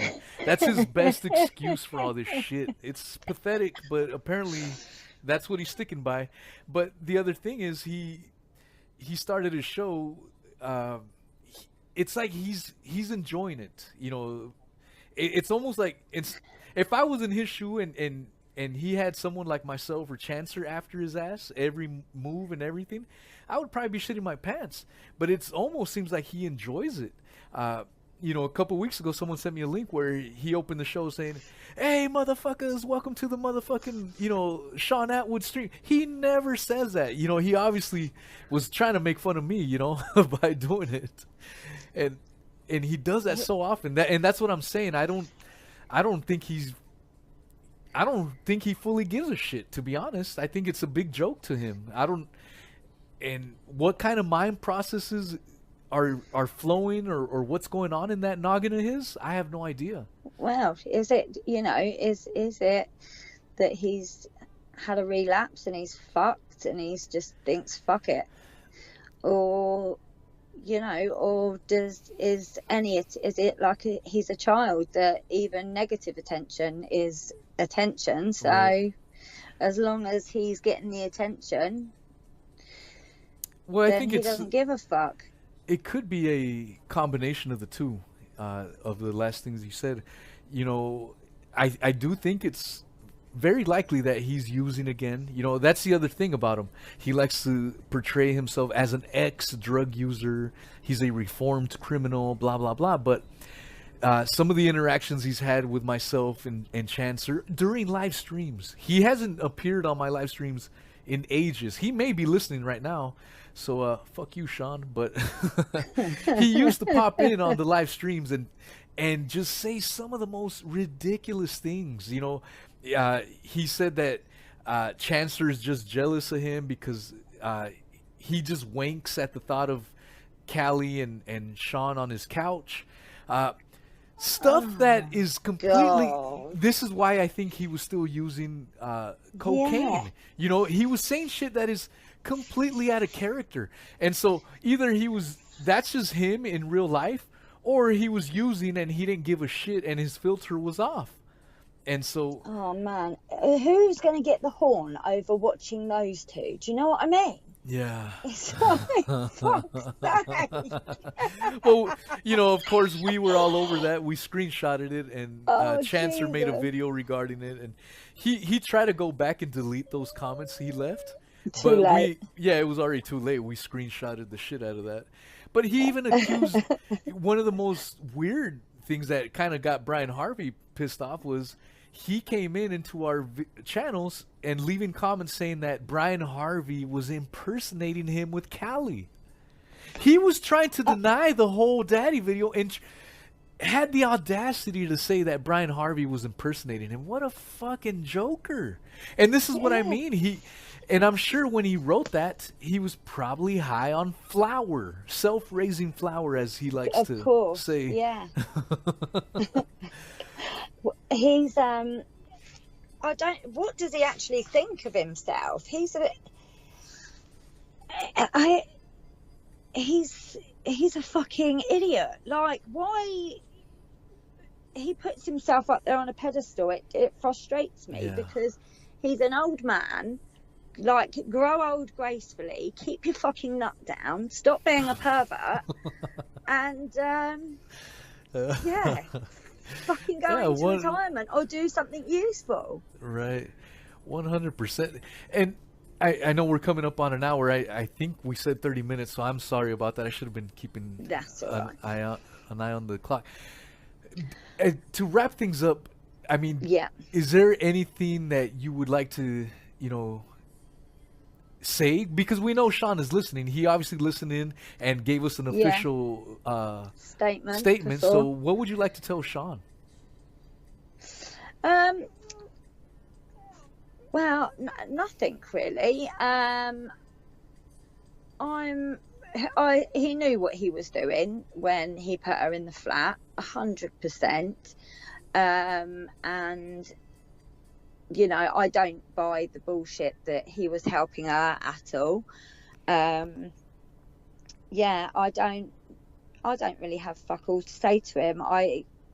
He means nothing to me. I would just fucking get real and stop bullshitting. Be who you are, admit who you are, stop fucking lying. Right. Well, and I don't know if I asked you this, and I just want to make sure I get it on, ask you this question. When you received that letter where Callie was supposedly going to be hired by Atwood and be employed, what do you make about that bogus ass letter from a defunct company? So we thought that because, and this was purely just us thinking, because Atwood had everything in his briefcase, so Callie came along in leggings that had divorced her ankles and married her knees. I don't know if they were supposed to be up by her shins, but these leggings, this oversized jumper, she looked like a state, she did. And Sean was suited and booted in his little three-piece, and he had everything, and he was very matter-of-fact and stuff. So I know that he arranged for all the fraudulent documents, because to look at her, she didn't have it in her. So he arranged all the fraudulent documents. He sorted it out. And for somebody that, he said that local authorities contacted him to take care of her. Bullshit. There's Mulberry House at the top of Guildford that specialises in women with trauma, women with drug addiction, and they take them under their wing, and it's a lovely little setup up there. And I'm sure that they would have had space for her, especially being in the height of the pandemic, because loads of the other hotels were open in Guildford where the homeless were. So she would have got taken care of. I don't know why they would have contacted a man. And I think that he knows full well that she was going in there to earn money. I don't know why the GoFundMe, where he was the beneficiary, well, he, not the beneficiary, but it was attached to his bank account, wasn't it, or something, because she didn't have one. She did have a bank account. Last August, July, she had a passport also. Actually, I could look, I don't know the date on the passport, the issue date, but I've got a picture of it at home. So, I don't know how long she's had the passport for, but she had a passport and she had a bank account. Yeah, and all the other stuff was obviously fraudulent. We even spoke to this guy who was from the West Country, apparently her ex-landlord, who she had obviously got one of her friends or something to vouch for her, because I just think she leaves destruction wherever she goes. I just think she just leaves a trail of horror, destruction, and just leaves people with anxiety and, like not being able to, you lose your faith in humanity. You know what I mean? When you come across people like that, and we've had so many nice people there, and her neighbours in that block would have bent over backwards to help her had she made a different impression. So she just fucks things up as she goes, doesn't learn any lessons, and chooses to be that way. So I wouldn't have any sympathy for her at all. And there's more to it with Atwood getting in touch with her, having her around him, because she must have been quite a valuable asset to him for him to be that invested in her. Yeah. I think it was just damage control for the most part, trying to, Yeah, trying to damage keep control. limitation. Yeah, trying to keep, a lid on all this getting out. Yeah, so since she's been arrested, since we've heard, and we don't know if it's the truth, that like this whole death by dangerous driving, which if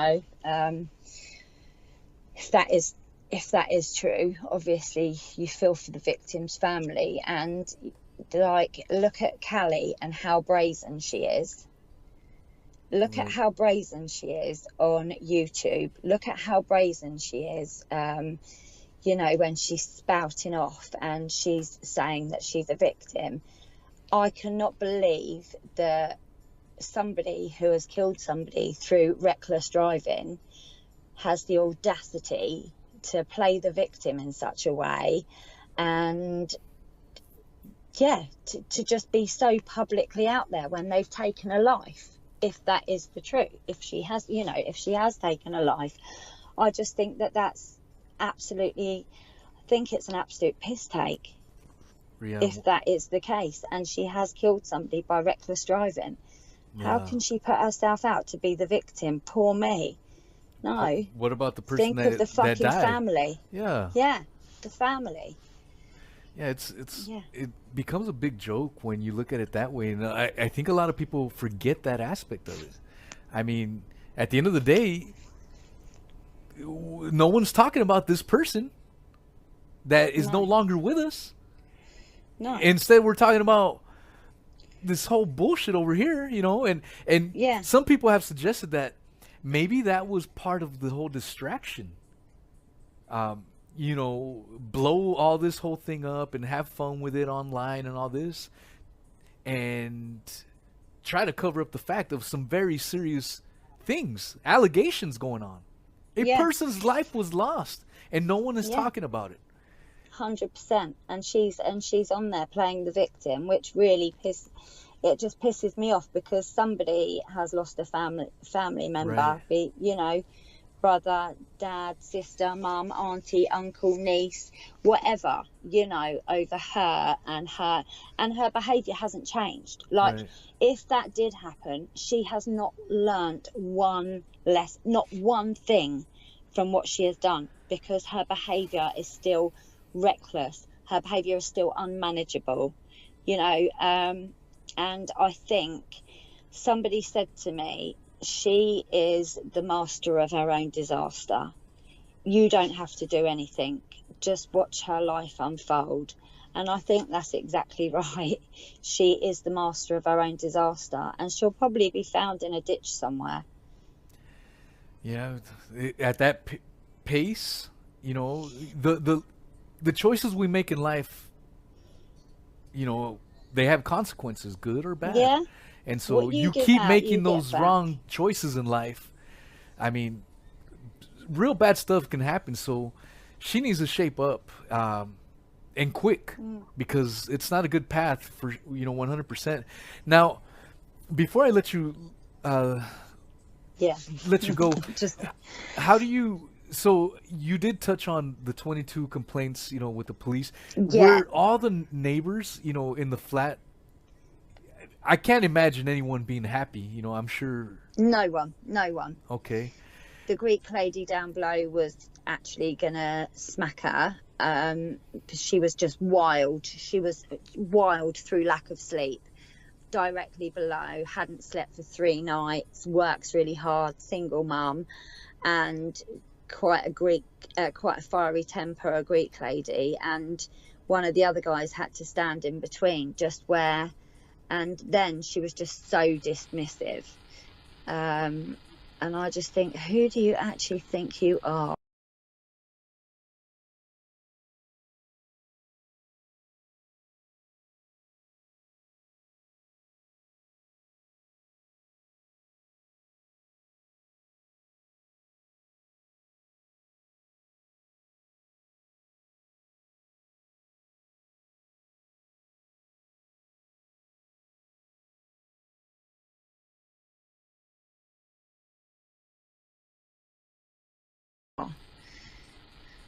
Yeah. No, it's,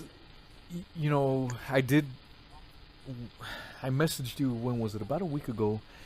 And I showed you a screenshot of a neighbor, someone that was claiming to be a neighbor of Callie's and a friend of yours as well. Yeah. And I remember asking you if they would mind coming on. Have you spoken with them or? Yeah, I have actually, and the next couple of days, because he did say, oh yeah, I'm up for that, but then I've been at work. I've been at work today as well, and what with Matt hurting himself, it has been a bit up in the air. But yeah, he'll come on. That would be awesome to hear. A neighbor first-hand experience, their daily interactions. What do they see? All that stuff. I think it would be awesome to get out there. So if you can do that and set them up with me, I would truly appreciate you. And this would keep the ball rolling, keep the spotlight on them. I know they are wanting to sweep this whole thing under the rug and just move on, but it's not going to happen. No. Too much bullshit has happened. Too many. Yeah, people need to know the fucking truth, and he needs to put his hands up and say, I fucked up. I've relapsed, and I'm, into kinky sex, and I'm setting up all these GoFundMe pages to fund my habit and whatnot, or whatever. I don't know what his game is. If only we did know. He'll definitely be up for coming on. So if we leave it there, and we'll touch base over the next few days. Awesome. Miss Chrissy, thank you so much. I know it's been a trying time the last few weeks. A lot of personal stuff has gone on, and life just happening. So I can't thank you enough for definitely coming on again. It was another enlightening conversation. And, we had almost 300 people tuned in the entire time. So good. Yeah, pretty awesome. And by same thing as what happened the first time around. By the end of the week, we, especially with other people sharing the video, I think it's been shared over 20,000 times when you combined different channels sharing it and whatnot. 20,000 is a lot of people. So that's good. And so keep hammering away. Yeah, everyone tuned in right now. Share this on your social medias. Share it on your Twitters. We need to keep the ball rolling, the spotlight. This will not be swept under the rug at the end of the day. So, no.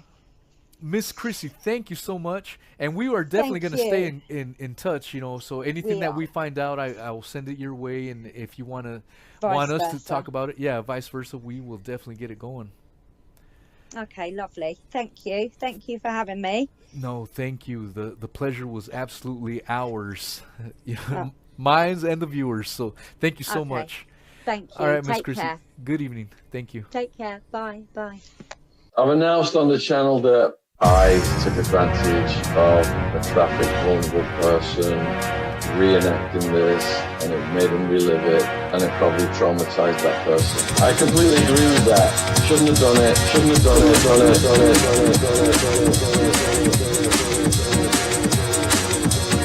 I took advantage.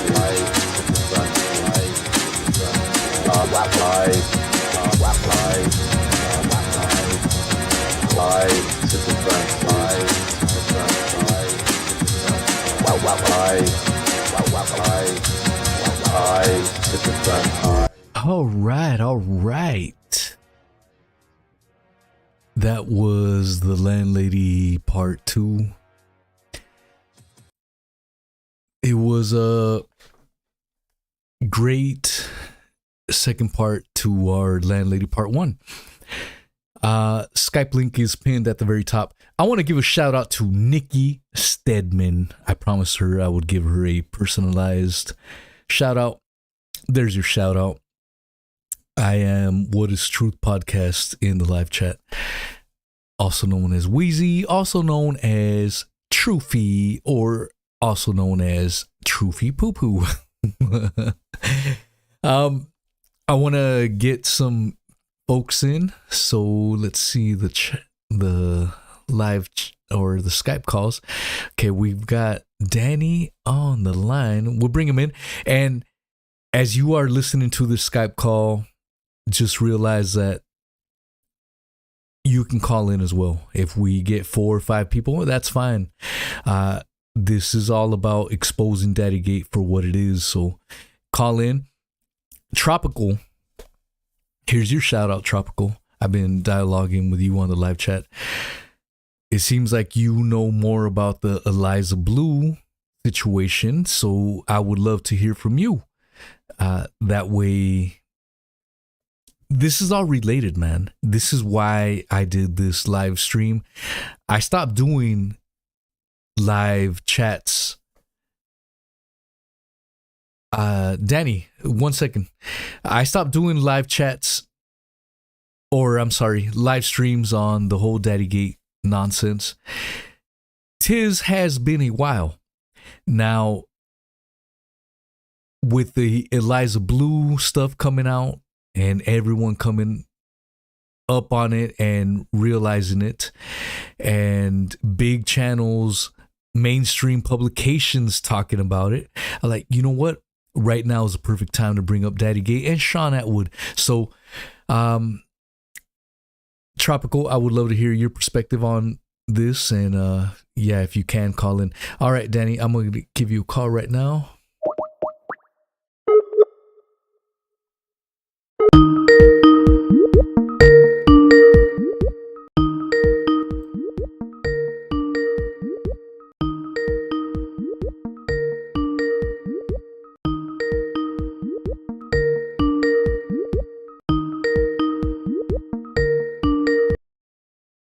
I'm going to shut down the ringer.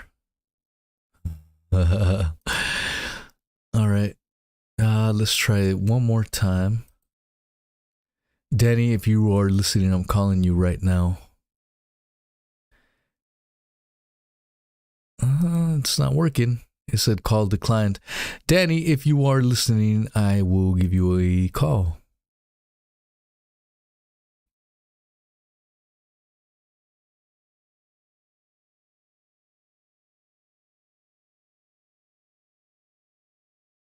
What's up, Danny?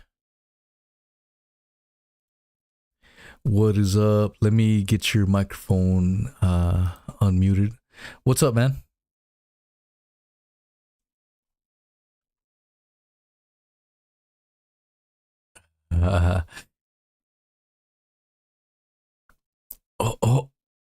Hold up, Danny. Hold up, Danny. Okay, go ahead. Speak. Yeah, there like we go. Yeah, is everybody in now? We're in. Yeah, we can hear you now.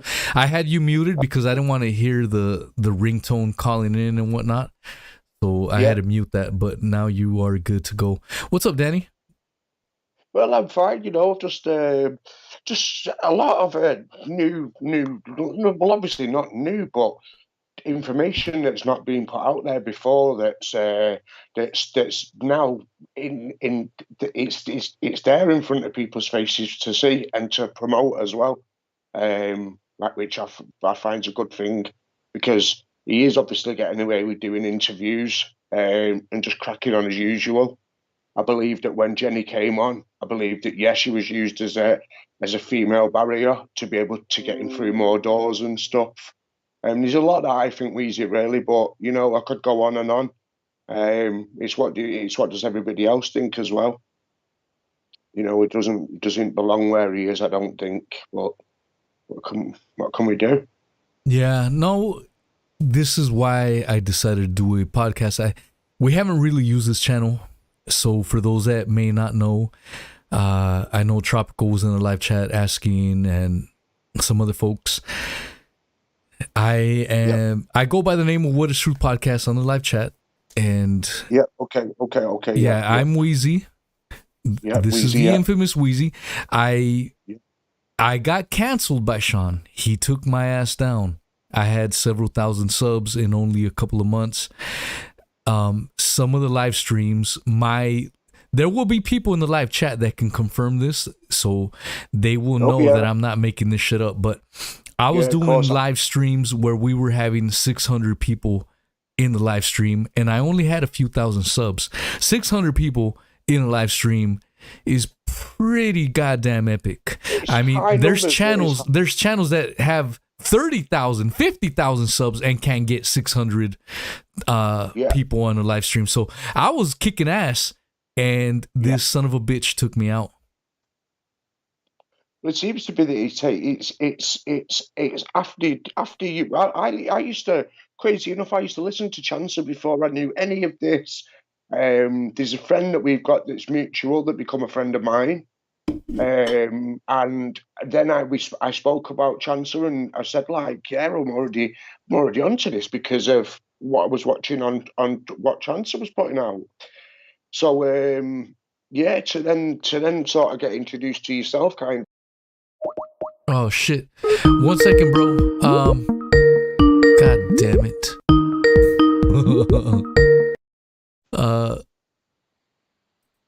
Let me. Hello. I think I hung up on Danny in accident. I haven't used Skype in so long, so Danny, if you're listening to me, no worries. That was an accident. I'm gonna call you right now, Danny. So 1 second. All right. We are calling Danny. If anyone else is listening and wants to call in, definitely call in. And Danny, I'm just calling you right now, so it's going round and round.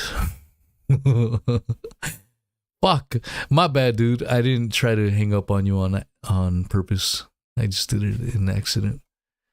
Let's see here. Maybe he thinks that I'm still on the other line with him. What's up, Squirrel? We'll just keep on trying. Oh, all good. How's you, Easy? I'm good. I am trying to get Danny on the call. What did you think of the stream? What are your thoughts on Eliza, if you don't mind? Oh, I'd never even heard of her until tonight. Ah, I thought for sure you had heard something, especially being on Twitter. This is why I figured it was important to bring up the whole Daddygate stuff, because it's... Did you see the similarities by chance? Yeah, definitely. Both grifting, but he's been doing it for a lot longer, and he must make some amount of money out of people's stories, do you know? Yeah. It's unreal. And it's not like they'll get any profit from it. Just probably regretting sharing all that online, putting themselves in a vulnerable position with them. Yeah, 100%.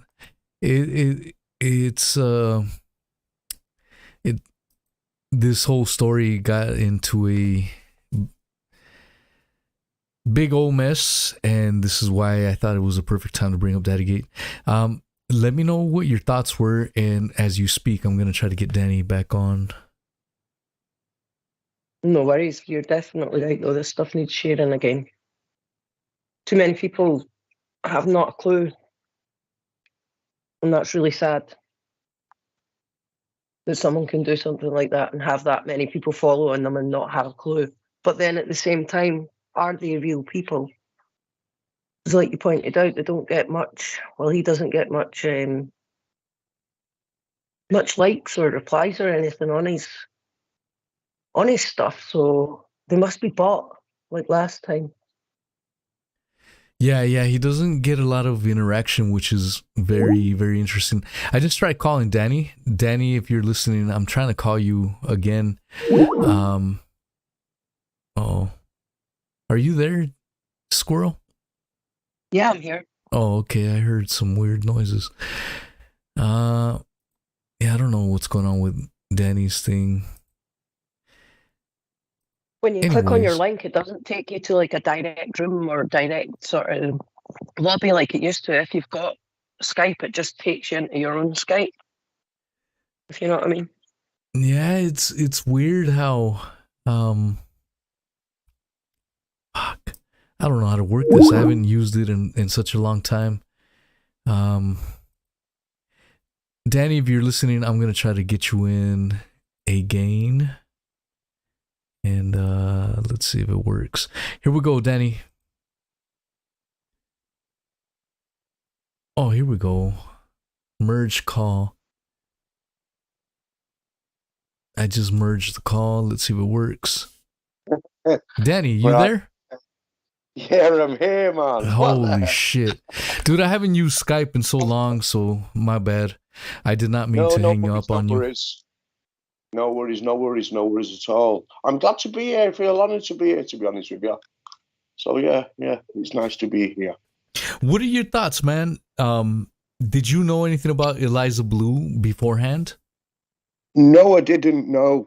I didn't really have a clue. Like, I think a lot of the time, because there's conspiracies around a lot of stuff, I don't know, seem to look past things and think, is it a conspiracy? But watching that there, it's like all this crazy stuff does go on in the world. And as much as, it's horrible to think that it does, it actually doesn't. It's right in your face for you to see.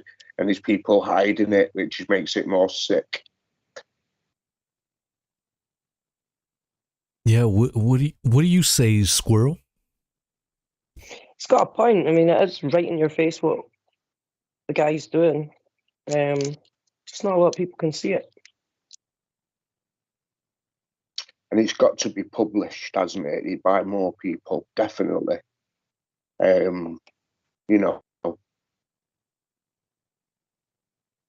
Yeah, man. He's got far more going on in his closet than I think we know about, to be honest. Yeah, I want to thank you, Danny, for posting that. Mob Rats posted it. Same thing with Miss Hev. Any little help we get. This is why I was telling people, like, there's a lot of times I post shit on Twitter, and it's pretty much my damn my lovely mods. I'm not gonna shit talking my mods, man.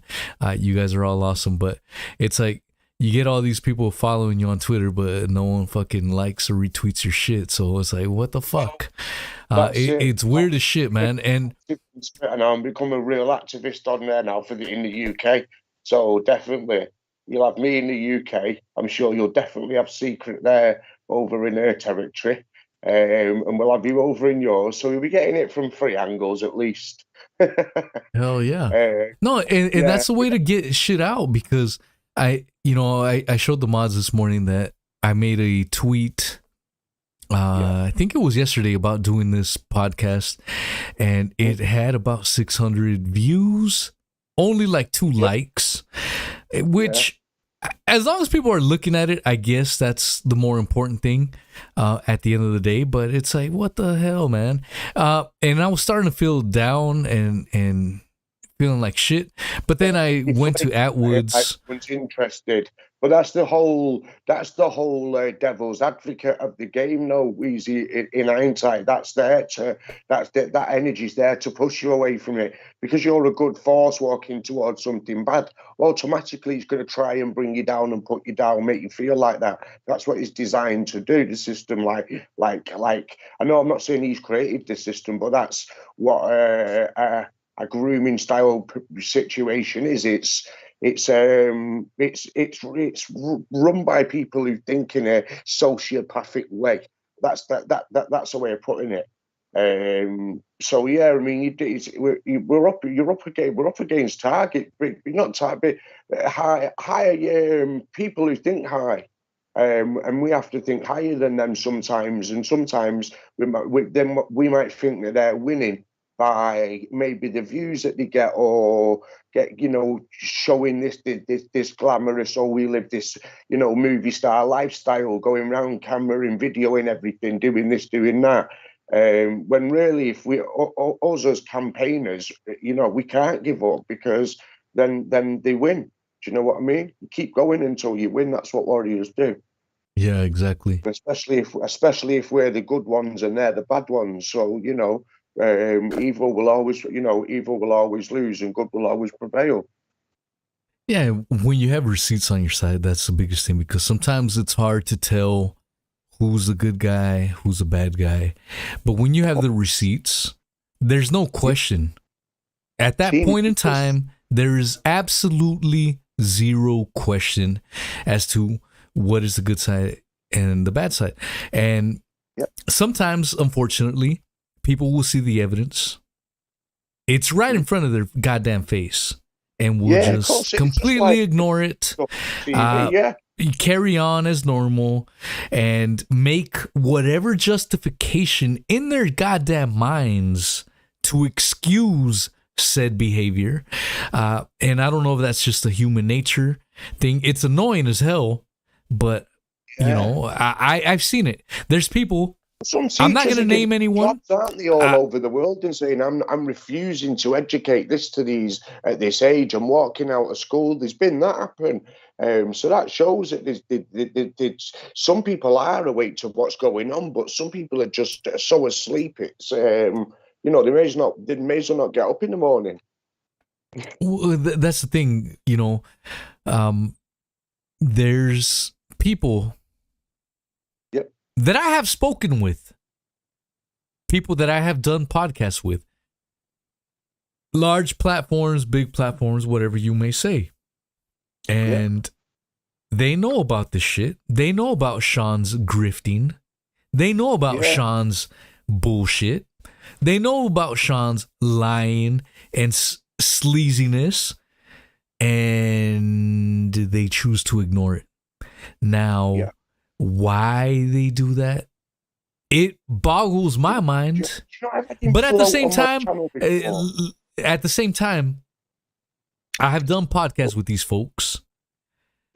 They're good folks. I'm not gonna shit talk them. I'm not gonna sit here and shit talk them.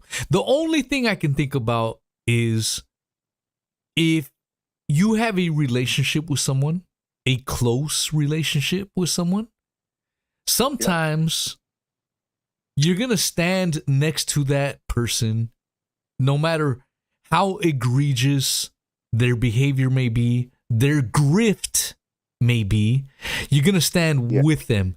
And so to a certain extent, I suppose I can understand that. You know what I'm saying? I can understand that. But at the same time, I'm like, come on, man. You know the shit. We brought the goddamn receipts. It's right in front of you. And you still choose to defend this dude. So again, I haven't called out a single person by name. There's been multiple people that I've dealt with that engage in this behavior. Multiple. I'm not singling out a single person. So I'm only repeating this over and over again because I'm thinking of these people as I say this. From Cali, by the way, is she from Cali? Because before from that, is she from? Is that where she's from? No, I don't know where she got that from, but. Let me just finish my thought real quick. I just want people to realize, because some of these people that I'm talking about right now may be listening. And again, I'm not singling out one person, two people, anybody, three people. It could be, I've seen several people do this where they completely ignore the Sean Atwood shit. So I just wanted to get that out there so it's on the record. I'm not singling out a single goddamn person. And so why they choose to defend Sean after all this bullshit is beyond me. I don't understand it. I don't comprehend it. But it's completely and 100% relatable to this Eliza Bleu. You know what I'm saying? Yeah, of course. And it's also the fact that he'll take advantage of somebody like in the situations. Hence, you know, people coming out of prison, promising them books, telling them to get book deals, to be on the feet. And if you go to that, you know, you never see them again. And if you went to them 6 months later or a year later, there's no help being had to those guys. I don't think I've heard one success story at the back end of what Sean's ever done.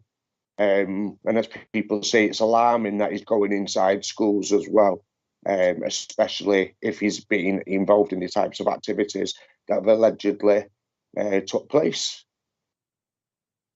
Yeah, definitely. mentioned tonight, like, wow, some of the stuff that was mentioned tonight was very powerful. What do you say is Secret Squirrel? No, Danny's right. It is alarming he's still getting into schools. I didn't realise that. They just say, people with experience of things are good at, talking to folk, whatever, about their experiences. But the kind of experiences this guy's had and what he likes to give kids business cards with his mobile phone number on it. What the heck? What's that all about? That's grooming in my eyes. What's he going to do? Hook him up with a dealer? Oh, there you go. Come to a party. Dodgy, really dodgy. Yeah. Also, as well, like I say, the book end of it. I mean, because he sold a few books, that's his selling point. Look at me, I'm successful. You can do what I do. That's all. Yeah, but was he not buying his own books? I mean, he's selling them for himself. Yeah.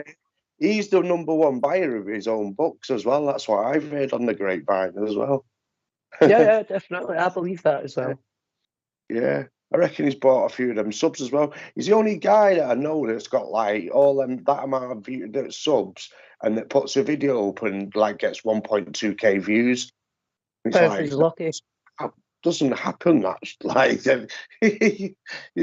people get more alerts of that. What's he wants? Nearly 1 million or something. It doesn't matter though, does it? It'd be great to It'd be great to see the end of him, but he's one of them, and he's like a cold. He just keeps coming back. Yeah, a cockroach. Yeah, man. He said, I can promise you this. Weezy, he's not liked over here by the normal people. There's no one who I talk to like, yeah, I like him as a. They're always like, no, he's weird. Because I always people know that I do this YouTube stuff, so they ask me what is it you're doing, and I say, oh yeah, that dude, and they say, oh, I don't like him, yeah, he's weird. So he's never liked. His demeanor's always sensed, even by others that don't even know about all the stuff that's that we know. Do you know what I mean? And I don't even know half of what you know. I mean, Secret's still teaching me. She was the one who Secret Squirrel is a goddamn OG. Secret Squirrel was at the very beginning of Daddygate. Secret Squirrel has been by my side from the get-go. There was a time where we went through the infamous hot mic incident where I started recording and I started saying quote unquote unsavory things about people. And you know what? I may do a Daddygate live stream on the hot mic. I may replay the hot mic because I have nothing to goddamn hide. I have nothing to hide. People were acting like the hot mic was the biggest drama ever. And for me to do a Daddygate live stream on the hot mic is going to be absolutely hilarious because it goes to show that we didn't give a shit. And everything we said in that hot mic, we stand by. We don't give a goddamn. It wasn't a big deal then. And it's not a big deal now. And so, but the reason I'm bringing that up is very few people, when the hot mic happened, a lot of people ran away from me. I lost about 600 subs within 3 days when the hot mic happened. Some people came back. Shout out to those people that came back. But a lot of people were mad at me for the hot mic. And one of those people that never left my side is the lovely and awesome and bodacious Secret Squirrel. She messaged me the day after the hot mic episode and said, Weezy, I'm with you. I don't know. I'm. You can correct me if I'm wrong, Squirrel, but it was something along the lines of, Weezy, I got your back 100%. Fuck the haters.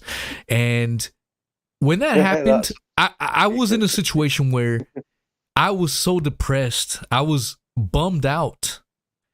And for Squirrel to reach out and tell me, I don't give a shit what you said in the hot mic, I got your back, that meant the world to me. And for that, I will forever be indebted to Squirrel. And one of the biggest regrets that I have had was why I never made Secret Squirrel a mod from the very fucking beginning, because Squirrel has been awesome from the very beginning, and I don't know, my dumbass, I should have recognized it, and so I've apologized to her in private, and I will apologize to you. I will apologize to you for everyone to know, Squirrel. No, but I should. My dumbass should have recognized people, you know. I should have recognized you as a badass individual long ago, and it took me a minute. So for that, I will apologize, and I am forever indebted to you. And so, awesome people in the world exist, like Secret Squirrel. And then I've said this. I'm only bringing this up because we did the Callie Diamond interview a couple weeks back. But listen to that as well. For those people, for those people that didn't catch this, when I had the hot mic incident, a lot of people were mad and talking shit and against me and blah blah blah. I'm not painting myself as a victim. I'm not painting myself. I maybe I deserved it. Whatever. It doesn't matter. But I wanted to bring up. It's part of it. It becomes part of it, doesn't it? Learning curves and stuff like that, and it's one of them. Like you wouldn't be at this stage and wouldn't know that Secret is that, you know, it is as deep and will be there like that. So I always try to look at a positive out of it. Do you know what I mean? All good things happen for a reason. Maybe it takes us to this stage, and this stage maybe it could take out the guy that we don't want in our face. So maybe this all comes together for a reason at the right timing.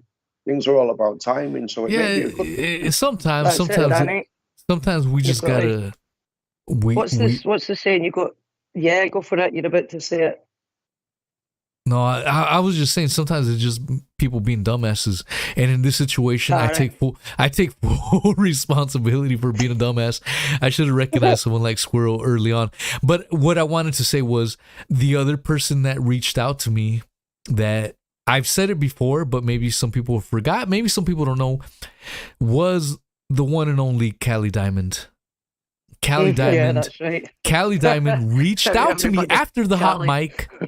Yeah, this is crazy because for those people that missed it, this is maybe a reminder, but I will give credit when it's due. I try to be as honest and objective as I possibly can, and so and fair.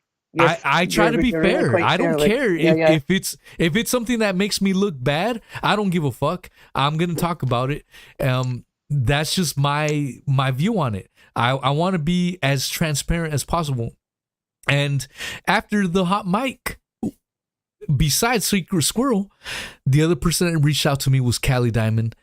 This was after the Callie Diamond interview. This was after many other confrontations we had online. Callie Diamond had every right to shit on me, to make fun of me. She had every right. She humble and sad and thinking, you must have annoyed her though. No, she had every right to do so because I had been trashing her. So I'm just being objective. I'm not defending her. I'm just speaking the goddamn truth. She had every right to shit on me and be like, ha ha, good. You had the hot mic and you lost a bunch of subs. She had every right to do that. And what did Callie Diamond do? Exactly. What's the number on that? Again, just so I can get it in my head. What did you lose? 6,000? No, not that much. 600 subs in 3 days. But overnight though. That's a lot. I think I lost about 300 to 400 overnight, and then over 3 days it was like 600, and then it kind of stopped after 3 days. But what I'm trying to get at is Callie had every right to make fun of me and dance around my grave, take a shit on my grave, if you will. What did Callie do? Callie sent me a message and said, Wheezy, you're going to be all right. Just keep your head up.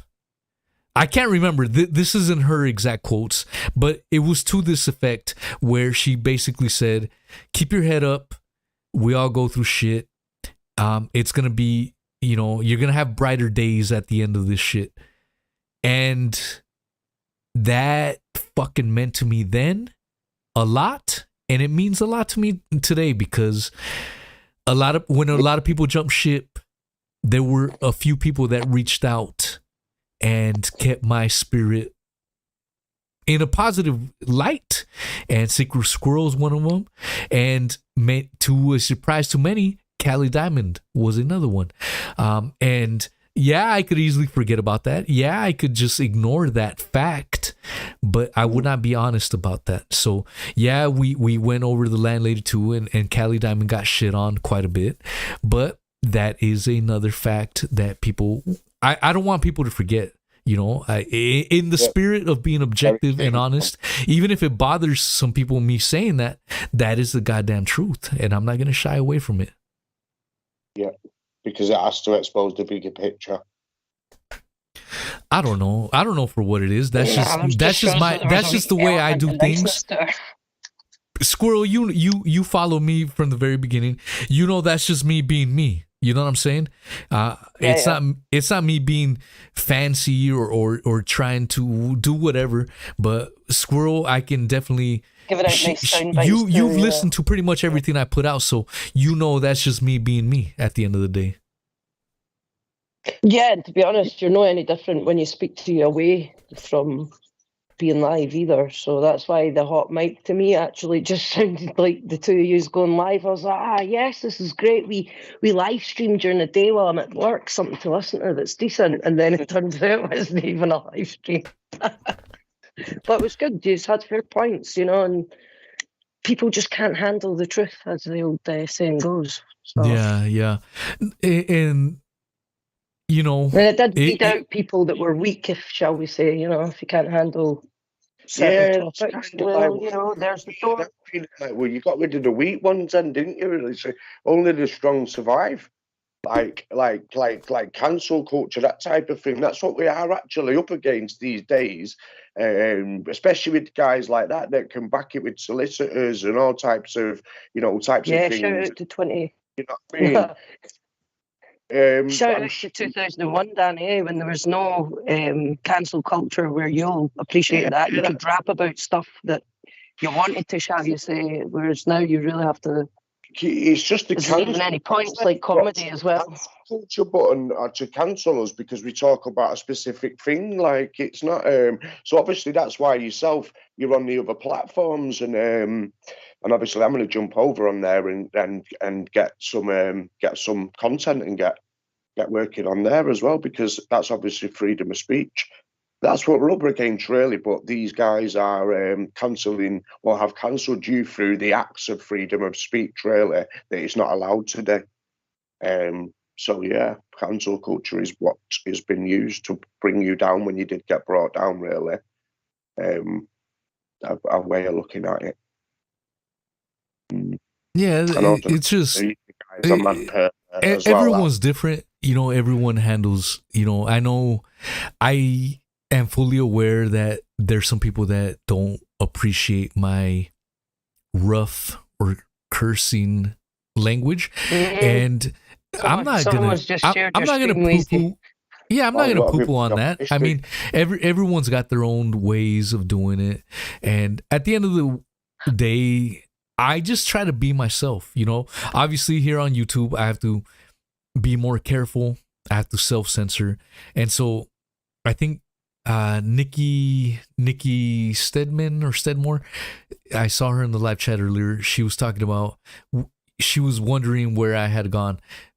Nikki, I do my live shows on Rockfin, and I post every video on Odyssey. Every single video that I've posted is on Odyssey, and there I can be myself. And so if you can't handle my rough way, I'm not gonna blame you for that. Everyone's got their own standards. Everyone's got their own cup of tea at the end of the day, and so that's just what it is. Like a true British man. What's that? What's that, man? I've got a cup of tea. We mentioned that. That's funny. It's all good. Yeah, the people that have been following me for a few years now, I basically started doing this shit before the whole COVID stuff, and Man, I was even worse then because every other word was an F-bomb. And after going through the first experience of losing this channel, I've learned to curtail my F-bomb usage. There wasn't much to edit out though, Weezy, to be fair, on the last couple of things. I didn't even edit that LandLady when you told me that it was just I was like, oh, we're sure about half these words. Everything's a bad word in the UK. The only thing I probably should have edited out was... Yeah, to me, I'm surprised I've not been shut down already, because like my lives are like one big swear word. It's a bit... Hey, Danny, if you want to Danny, I'm going to tell you this from experience. If you want to survive on YouTube, I did that too. That's what brought me to the top. I was just F-bomb every other damn word. F. And then I lost it all. And so now it's like F-bomb every like 15 minutes. So I'm only giving you this as a little thing. I'm only giving you this as you can do. You know what, Danny? Do whatever you want on your channel. I'm not going to tell you what to do. I'm just giving you hints on how to stay alive on YouTube. And if you do have videos on your YouTube where it's an F-bomb every other second, you may want to delete it and kind of start. These are hints. You don't have to do anything I tell you. I'm just telling you, going through it all, that's what I would do. That's what they use against you when that's their build up of shit to throw at the wall, because they throw a load of shit at the wall starting to see what sticks to bring you down when you're talking too much. As they would say crap, but what we would say facts about them. Do you know what I mean? When you're actually targeting them and you know what they're not targeting them, like you say, you're generally pointing out what's there. The stuff with Callie being, that went on. That's why it's a tightrope, Danny. Yeah, it's hard, isn't it? Yeah, you really do have to try not to swear and stuff to stay on, so you don't have a strike. Yeah, that's it. So yeah, I mean, if we want to swear people, we can now go over to where we are rocking. That's what you have to do, don't you, Easy? You literally have to put out just a wee bit on YouTube and then go over to Rockfin for most of the subjects, or you do get promotion. That's a good idea. Like, you could promote. I mean, through YouTube, Twitter. I mean, I think you might know, like me, Weezy, Twitter's one of those. It's an engager. You've got to, if you really want to blow like Twitter up, you've got to be on there following the right people, then following you back. It's just it's nuts in the end for to actually get your word out sometimes. But you can then also as well though. You can put something out. I put a random one out. And it'll just the analytics on it are so high, and I'm like, why? like what's different about that? Like, why has that one got like 156? And let me just fuck. I'm drunk, so I'm not trying to be rude or nothing. I'm just drunk, so I haven't formulated my ideas, but I may regret this. I don't know. I'm just gonna try to say it in as tactful, but. The thing is, it's a lot different when you have thousands of subscribers. You know what I'm saying? And Squirrel can attest to this. Squirrel, remember when we did a live stream? I don't know what live stream it was, but Google came in to the live stream. Google came into my live stream and started deleting comments in the live chat. This is what I mean. It's a different ball game when you. That must be what happens when folk have a rogue mod. When nobody can work out who's doing it, it must and so this is what I mean. I'm not trying to be disrespectful or nothing, but we were talking about levels to this shit where we had 600 people in the live stream. We had Google admins coming in and deleting admin live chats. Not live chats from other commenters. They were the truth. I mean, it's the name of your program, isn't it? I mean, look at this now. We're sat here looking at what is truth. I mean, that's exactly the reason why you've been, like cyber attacked in like ways. Like, yeah, you've been cyber attacked by Google for speaking the truth. That's the sad part. Having been reported, Danny. That's the thing. Be cancelled. Say that again, Secret. I'm saying, especially after I'm being reported by the likes of Uncle Terence and co. There was a lot of reporting, and then you just that's the thing. Like, from then on. Like when I go back and I remember the glory days, and then maybe the streams, the last streams, which in my heart of hearts, I had no idea these were the last streams that we were ever going to have. We were at a peak that was pretty freaking amazing. Like there's not too many people out there that can say that they had 600 people in a live stream, where the live chat is so wild that you are getting 2 chats per second. So that was crazy. That is fucking crazy. Think about it. If you count 1 second, by the time you count 1 second, there's 2 chats that have been down. So my mods had to be on overtime. This is why I have a bunch of mods. We can only dream that we will get to that point again, but this is why. There was a point in time where we were having 2 live chats per second. Per fucking second. I don't think people realize how crazy that was. Yeah. If there was 600 in the chat, there would be at least a good 400. There was at least 2/3, if not 3/4, actually chatting in the chat. We were having numbers that channels with 30 to 50,000 subs get. I've seen channels with 500,000 subs that get 600 in a live chat. So to have 600 in a live stream is pretty freaking amazing. And I bring that up quite a bit because I don't want people to forget that at one point in time we were hitting some glorious heights, and this is when people were waking up to the whole Daddygate shenanigans. We got canceled effectively. This is why we're bringing it up. I've been re-uploading a lot of these vintage classic clips so that people have a better idea. And right now with this Eliza Bleu thing going on, it's a hot take right now. And everyone is shitting on Eliza Bleu, rightfully so. I'm not minimizing it, but I also want people to realize that, in my opinion, even after everything Eliza Bleu has done, Sean Atwood is a worse character than that. And so right now is the perfect opportunity.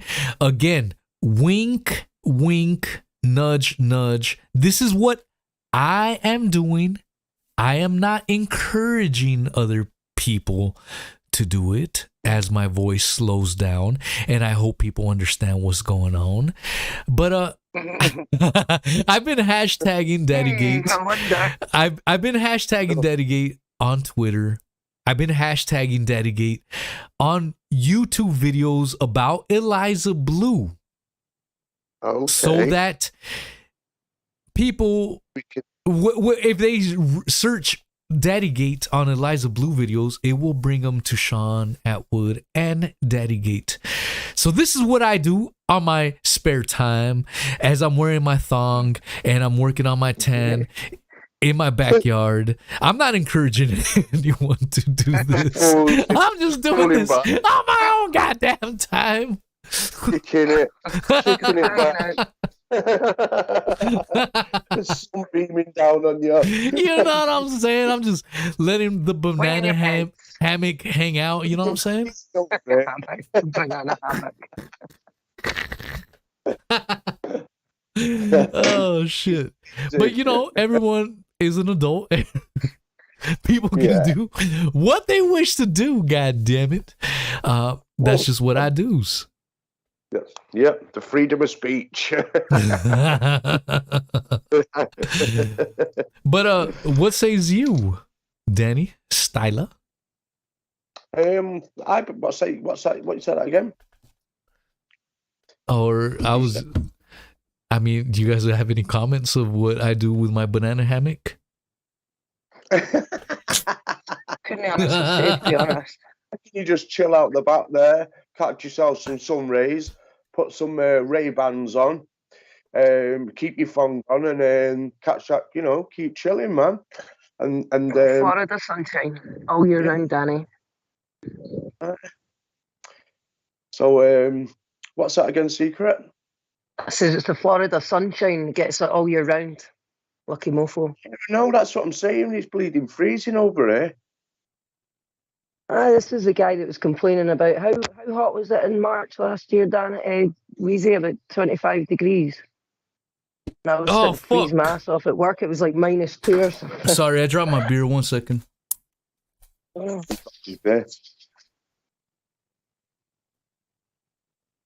Should have got one of us to hold it.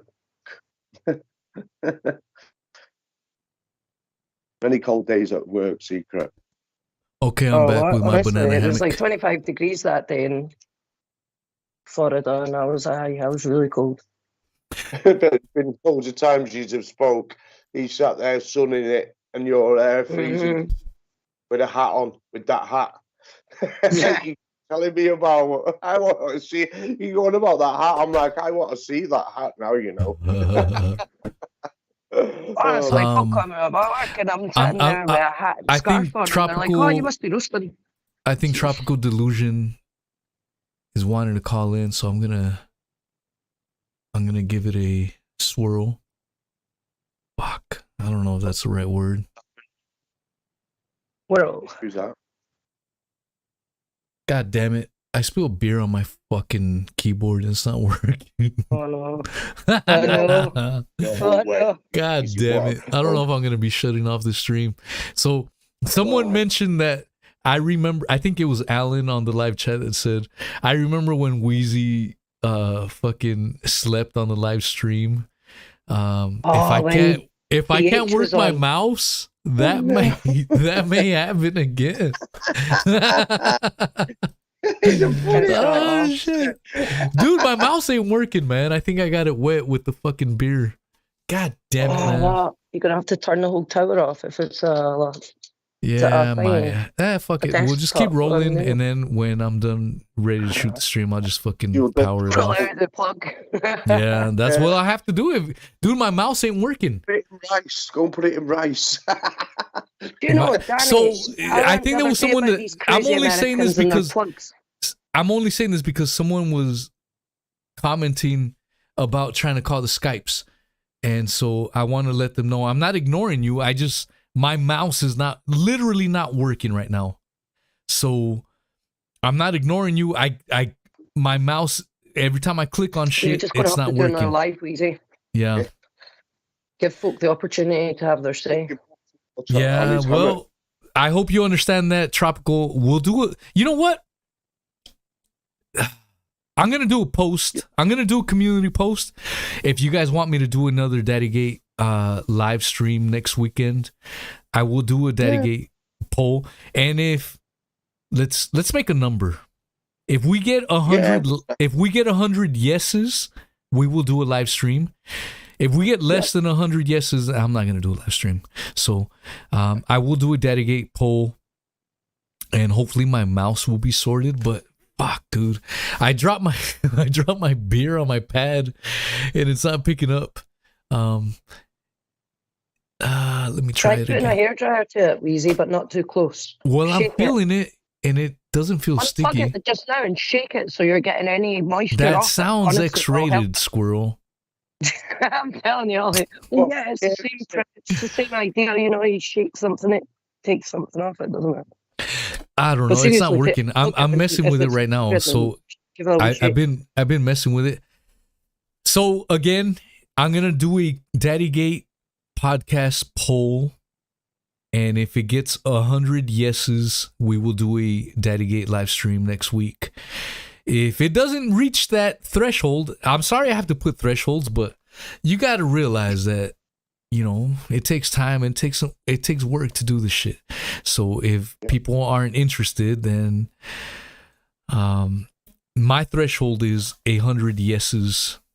And if you guys hit those yeses buttons, like buttons, let's see, how many we got? Oh, I can't even fucking see how many like buttons we got because my mouse is fucked up. What, just now? 35, Yeah. I can see. Like buttons. Also, as well, if you want, Daddygate Podcast next week, remember to go on the community post and hit the yes for 100 yeses. We got 34 likes, and apparently we have how many people? We have 45 viewers online and 34 likes. Come on, y'all. Smash those like buttons. Let me massage it in you. Let me put some Vaseline on those fingers. It's not hard to smash it. Don't get dirty and nasty. I'm just saying, let's lube them likes in. You know what I'm saying? Yeah, get it rocking. Hit the like. I mean, we got all these goddamn peoples in here, and we got less likeses. See, Nikki Stedman says the mouse is moist. Nikki knows what's going on. And that's what I'm talking about. And then you got the mouse going, oh, yo, Snoop Dogg and dogs. Snoop Dogg and dog. Remember when Uncle Terrence? Was like, dude, I haven't done an Uncle Terrence. I haven't done an Uncle Terrence impression in such a goddamn long time. Remember this, like, when I hold on. When I fucked at the messy side place. I don't know. That probably sounded fucked up, but I tried. Fucking Uncle Terrence, man. Humble Dryer number 2 is in here. Humble Dryer number 2. Hello. Humble. You know what? Now that I have Humble Dryer number 2 in the live chat, this is gonna cut, but it might make you happy. It may do both. First of all, do you want the Humble Dryer respond in the live chat? Do you want the good news or the bad news first? I'll let Humble Dryer decide. If you want the bad news, I would recommend getting the bad news first so we get that shit out of the way, and then I'll give you the good news. Don't give me goddamn eyeball emojis. Tell me if you want the good news or the bad news. Simple as that. I don't want no eyeball emojis. Let's wait for Humble Dryer.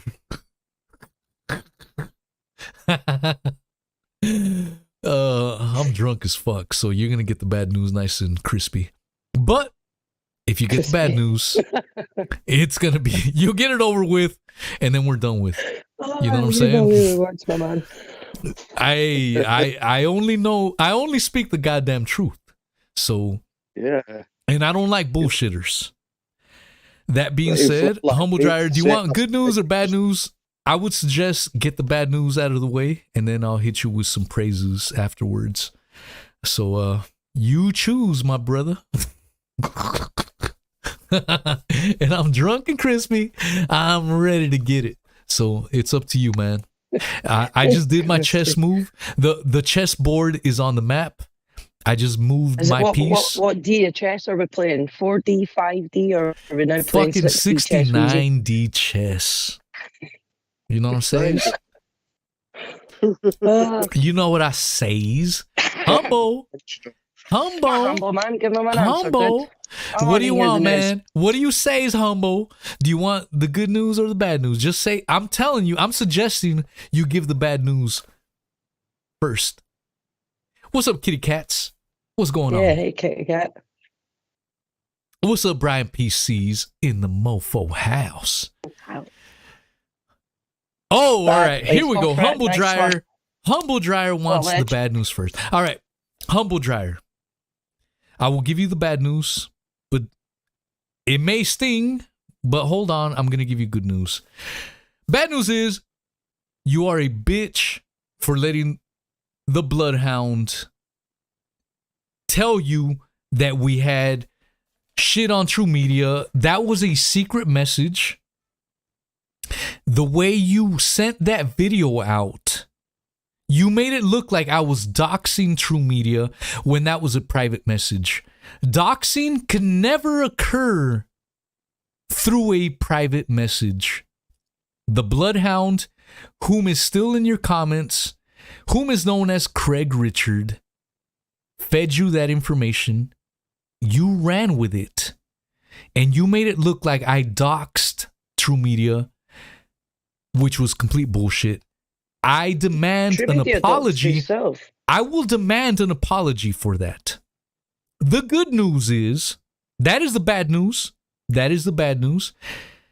The good news is, you have replayed some of our content, and I have 100% agreed with you in replaying that content. If you wish to replay this content, you can do so. I will not reprimand you or talk shit.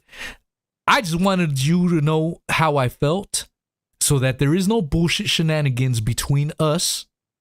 Man to man, I don't play these fucking games. And so I will give you props for, at the very least, playing our content, staying on the Sean Atwood deal. So I'll give you credit for that. No question. So there's your good news and bad news. I will welcome you to the stream. I'm not going to shit on you. If you are still on after me shitting on you and just being honest about everything, and you still on the stream, I will give you much love. I don't know if I'm ready to start promoting your channel after what you did, but everything takes time. Time heals wounds, and that's how I will keep it. I don't know. What do you guys have to say about that? I don't like the fact that it was made out that you doxed him either, because he doxed himself by having his own name in his channel to start with. And anybody that was kicking about at the time watching, seeing what his name was. Yeah. That's why I was totally surprised when there was this whole some people in the live chat. No, if anybody knows my name, they'll know me from that time as well. And then I won't be able to say, oh, somebody doxed me. No, I changed my name because, I wanted a little bit of fun in my name rather than just boring name. But this guy wanted to try and put himself in there as the third guy of you and Chancellor. But here's the other thing. Followed him up to that point, knew his real name. Here's the other thing that Humble did. I did. And this honestly, is what's Humble, fucked up. Stop listening to that if people, be back. I have never ever had an issue with people coming after me and saying Wheezy is a bitch. Wheezy is a filthy mouth loser. You can call me every name in the book. It doesn't affect me. However, when you come after my admins, my friends, people whom I cherish and love, you have crossed a line too far. And so that is why, Humble, that some people have beef with you, because you haven't apologized for that. So if you could apologize to the people that you doxed, I'm not asking you to apologize to me. You can if you want. I'm not asking you for an apology, but at the very least, I would love for you to apologize to the people that you doxed inadvertently, only because they were tied to me. That is not fair on them. They have nothing to do with this shit. If you want to talk shit on me, that is between you and I. But don't bring other fucking innocent bystanders to this shit. I think that's fair. I think most people that listen to this will completely understand that is 100% fair. So leave them out of it and apologize to them. I'm not asking for an apology for me. And that is it. Read on there. He has commented. What is up? I think people seem to forget that, Terry done a good job at doxing people as well. So Humble just said, I don't play games either. I am who I say I am. I have no comment to make of Craig Richards. However, I'll apologize if I made it look like you. Again, I'm not asking for an apology. I'm asking you to apologize directly to the people you doxed. I don't care about the shit. You could call me a fucking whatever you wanted to call me right now, and I wouldn't give a shit. But I do care for the people that you doxed. That is all. I won't grass. I'm responsible for my own actions. I will carry those who mean well. Yeah. So you'd have to start on that. Again, Humble, that doesn't address. The apology is not for me, man. I just want it to be known that the apology, I'm not begging you for a fucking apology. I'm just saying the right thing to do is to apologize to the people that you fucking doxed. That is it. So, apologies to everyone. Yeah. So there we go. Hey, I'll apologize to everyone except True Media. Humble Dryer? Completely agree with that. If the people that were doxed are cool with it, then I'm cool with it, because guess what, Humble Dryer? I'm not cool with True Media either, because True Media backstabbed my ass not once but twice. So I'm not asking you to apologize for True Media. Fuck that guy. But the beef that I had with you, and again, I never asked you to apologize to me. I'm not a bitch like that. I was just reminding you of the bitch move that you made. That was a bitch ass move by you making it appear that I publicly doxed True Media. I never publicly doxed him. That was a private message that you played on your channel of 5,000, 6,000 subs, whatever the hell you may have. That was dirty on your part, because that was a private message, and that's my entire point. So Humble Dryer, I'll give you props for at least owning up to it. If not all of it, at least some of it.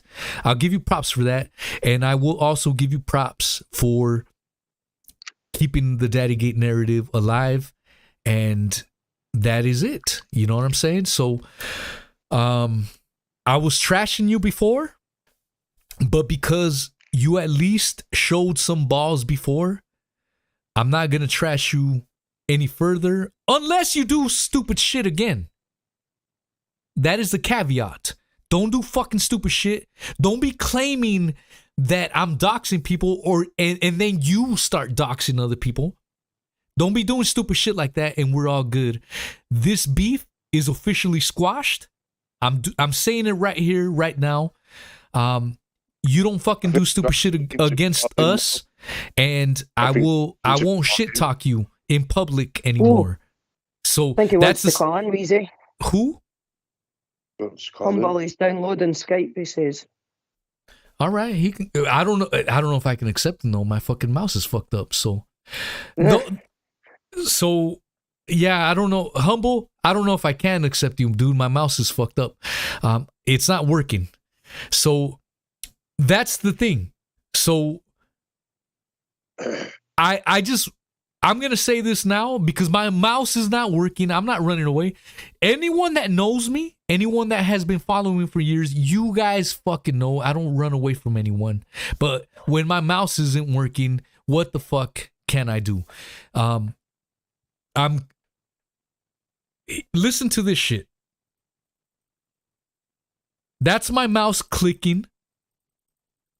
Yeah. And it's not fucking working. So if my mouse isn't working, how am I gonna accept this call? So Humble, email me.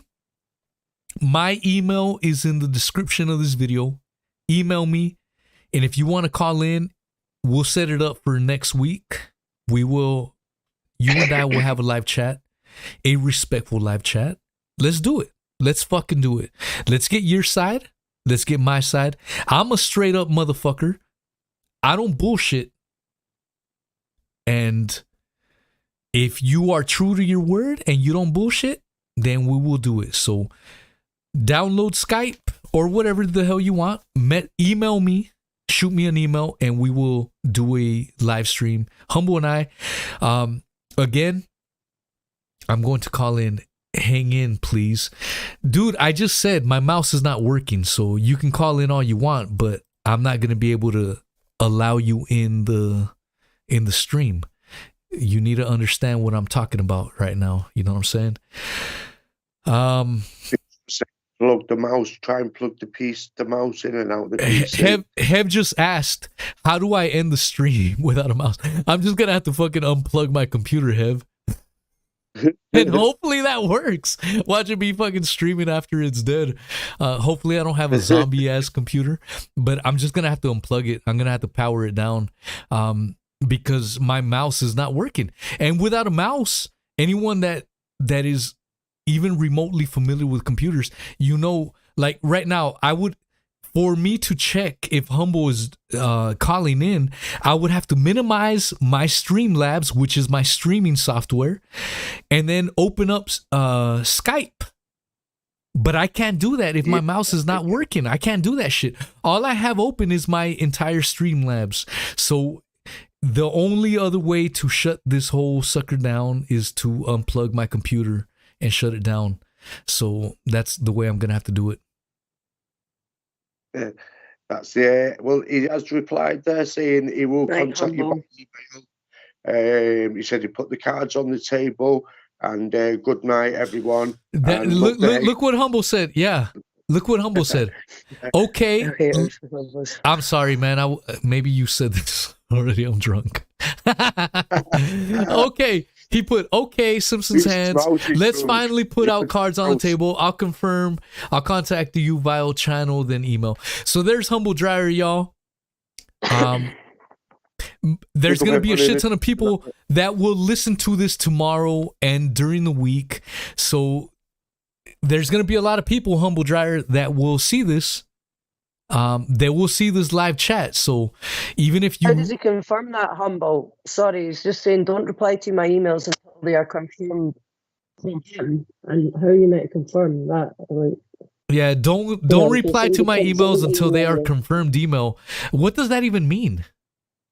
Well, I was wanting you to verify it's actually him before you reply, but I'm wondering how you meant to verify. Yeah, how's you meant to verify it, Humble? I've got my little nickname for him anyway. Listen and weep. Because I get what Humble means, Weezy. Danny, he's meaning like somebody could be listening to this now, make up an email address pretending to be Humble, and you speak to the wrong person. Yeah, of course. Because that happens all the time on this platform. So yeah, that's fine. But Humble, I'm gonna send you a link. And if you want to have a FaceTime, you and I face-to-face during the week, just to confirm, we can do that. So there is no excuse. So Humble, right now, Simpsons hands for Humble if you are down for a live stream on this Daddygate channel next week. If you are, we'll fucking do it. You said you'll put your cards on the table. I'll put my goddamn cards on the table. I have nothing to hide. I have nothing to run away from. And it sounds like you are willing to face and own up to your shit. So let's fucking do it at the end of the day. So I'm down with that shit. Let's be humble about it. Oh, damn it. You know what? You gotta have a comedian as well. It's humble. Of course, it's been a roller coaster. You know what I'm saying? Like, yeah. You know, Humble's been one of these people that's been up and down. He's been on the train, off the train, on the train, off the train, on the train, off the train, on the train, and so this is why my attitude is what it is. Humble, because you've been on and off, on and off, on and off, on and off. It hasn't been consistent. I will give you credit for, at the very least, apologizing for what you did. That makes me give you a little bit more respect, if I'm being completely honest. But we will settle our differences in a civilized and respectful way next week. So hit my email up. It is in the description. If you don't see it in the description right now, email me tomorrow. I will update the description and it'll have my email. Just shoot me an email and we'll get it all sorted. Hell of a stream, y'all. Yeah, it's been a good one. Hell yeah. Thanks for me on as well. Danny, let people know where they can find you. Yeah, Danny Styler Official on YouTube. Styler spelled Styla. And yes, A Secret Squirrel is also a moderator on there. So yeah, I mean, I basically support mental health, and I'm there for people, when they're down, and to give them tips how to bring themselves back up from lessons that I've learned of my own. So I'd say I'm a specialist at it, really, in regards to, without being a verified professional, if that makes sense. So yeah, building a channel, and we've got plans for the travelling and walking Ben Nevis, which Secret is a part of as well. So yeah, there's many things to come, really. So it's just a building channel on its way up. It's only at the beginning, so it's in its first phases. So yeah, subscribe to the channel, people. Any last words, Miss Squirrel? Yeah, just everyone come over to Rockfin. Hell yeah, Squirrel. Yeah. Squirrel is an OG. Go over there and get the real stuff. Fuck yeah. And this is important, Squirrel but at the same time, there's too much censorship. That's the whole reason you're on Rockfin, and it's got really good, quick to sign up, and really good, just the way it plays back. There's no lagging or like could be quite. As well, actually. Hell yeah, Squirrel! I appreciate you saying that, because I hate feeling like I am an infomercial, but I get it time and time and again where people say, "Oh, Weezy, I've missed you," and I'm like, "Bitch, I haven't gone anywhere." No, I didn't say that. I'm just kidding. I didn't say that. I'm just playing. I'm just being silly. Just being yourself, dude. I know, but it's just frustrating when I see that. Not because I'm hating on anyone or whatever. It's just like, you haven't paid attention to anything I've said. I don't do this YouTube crap anymore because I have to self-censor. If you guys want me weird and wild and uncensored, wonderful. Yeah. I remember the lovely Missy puts in my Rockfin link. She just did right now. She'll probably post it again. Rockfin.com/Wheezy is where I'm at. I can say basically what I want, how I want, and that's what's good. So that's where I've been for the last couple of months. I got accepted. Not anyone can stream on Rockfin. You have to get accepted into the club, quote unquote, and that's where I've been accepted in, and I take pride in that. And so, if you want the thing is, here's the other thing I want to say: you don't have to pay for a subscription. If you pay for a subscription, if you want to pay for a subscription, you not only get access to my premium content, you get access to everyone else's on Rockfin's platform, access to that. And so if you do that, just make sure that you subscribe to my channel first, and then subscribe to whatever channels you want after that. And so it just, I don't know. It sounds kind of silly, but at the same time, dealing with this YouTube nonsense and self-censorship, that means a lot. So I'm gonna make that poll. Think of subjects for yourself. Could you talk about this without being censored? See, Nikki Stedman's just said, I can't afford Rockfin. Nikki, don't have to pay. You don't have to pay. Make a free account. I make my live streams free. Nikki Stedman. So there literally is zero excuse I make my live streams free, and you don't have to have a paying account for Rockfin. That is, that's fake news. You don't have to have a paying account. You can make a free account. Now, it's free for people to watch. It's free to site. Well. It's not trial. It's nothing. It's straight on there. You can watch it like you can watch YouTube. It's just a different platform that you've got to get used to. That's all it is.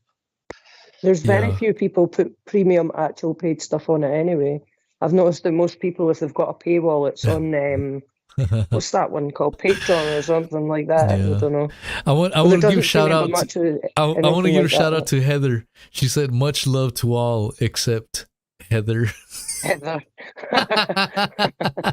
Ms. Hev in the mofo house, 100%.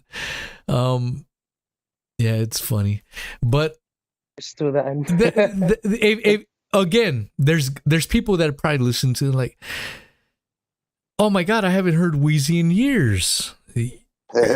What shall I do? Oh my gosh, like totally cowabunga, dudes.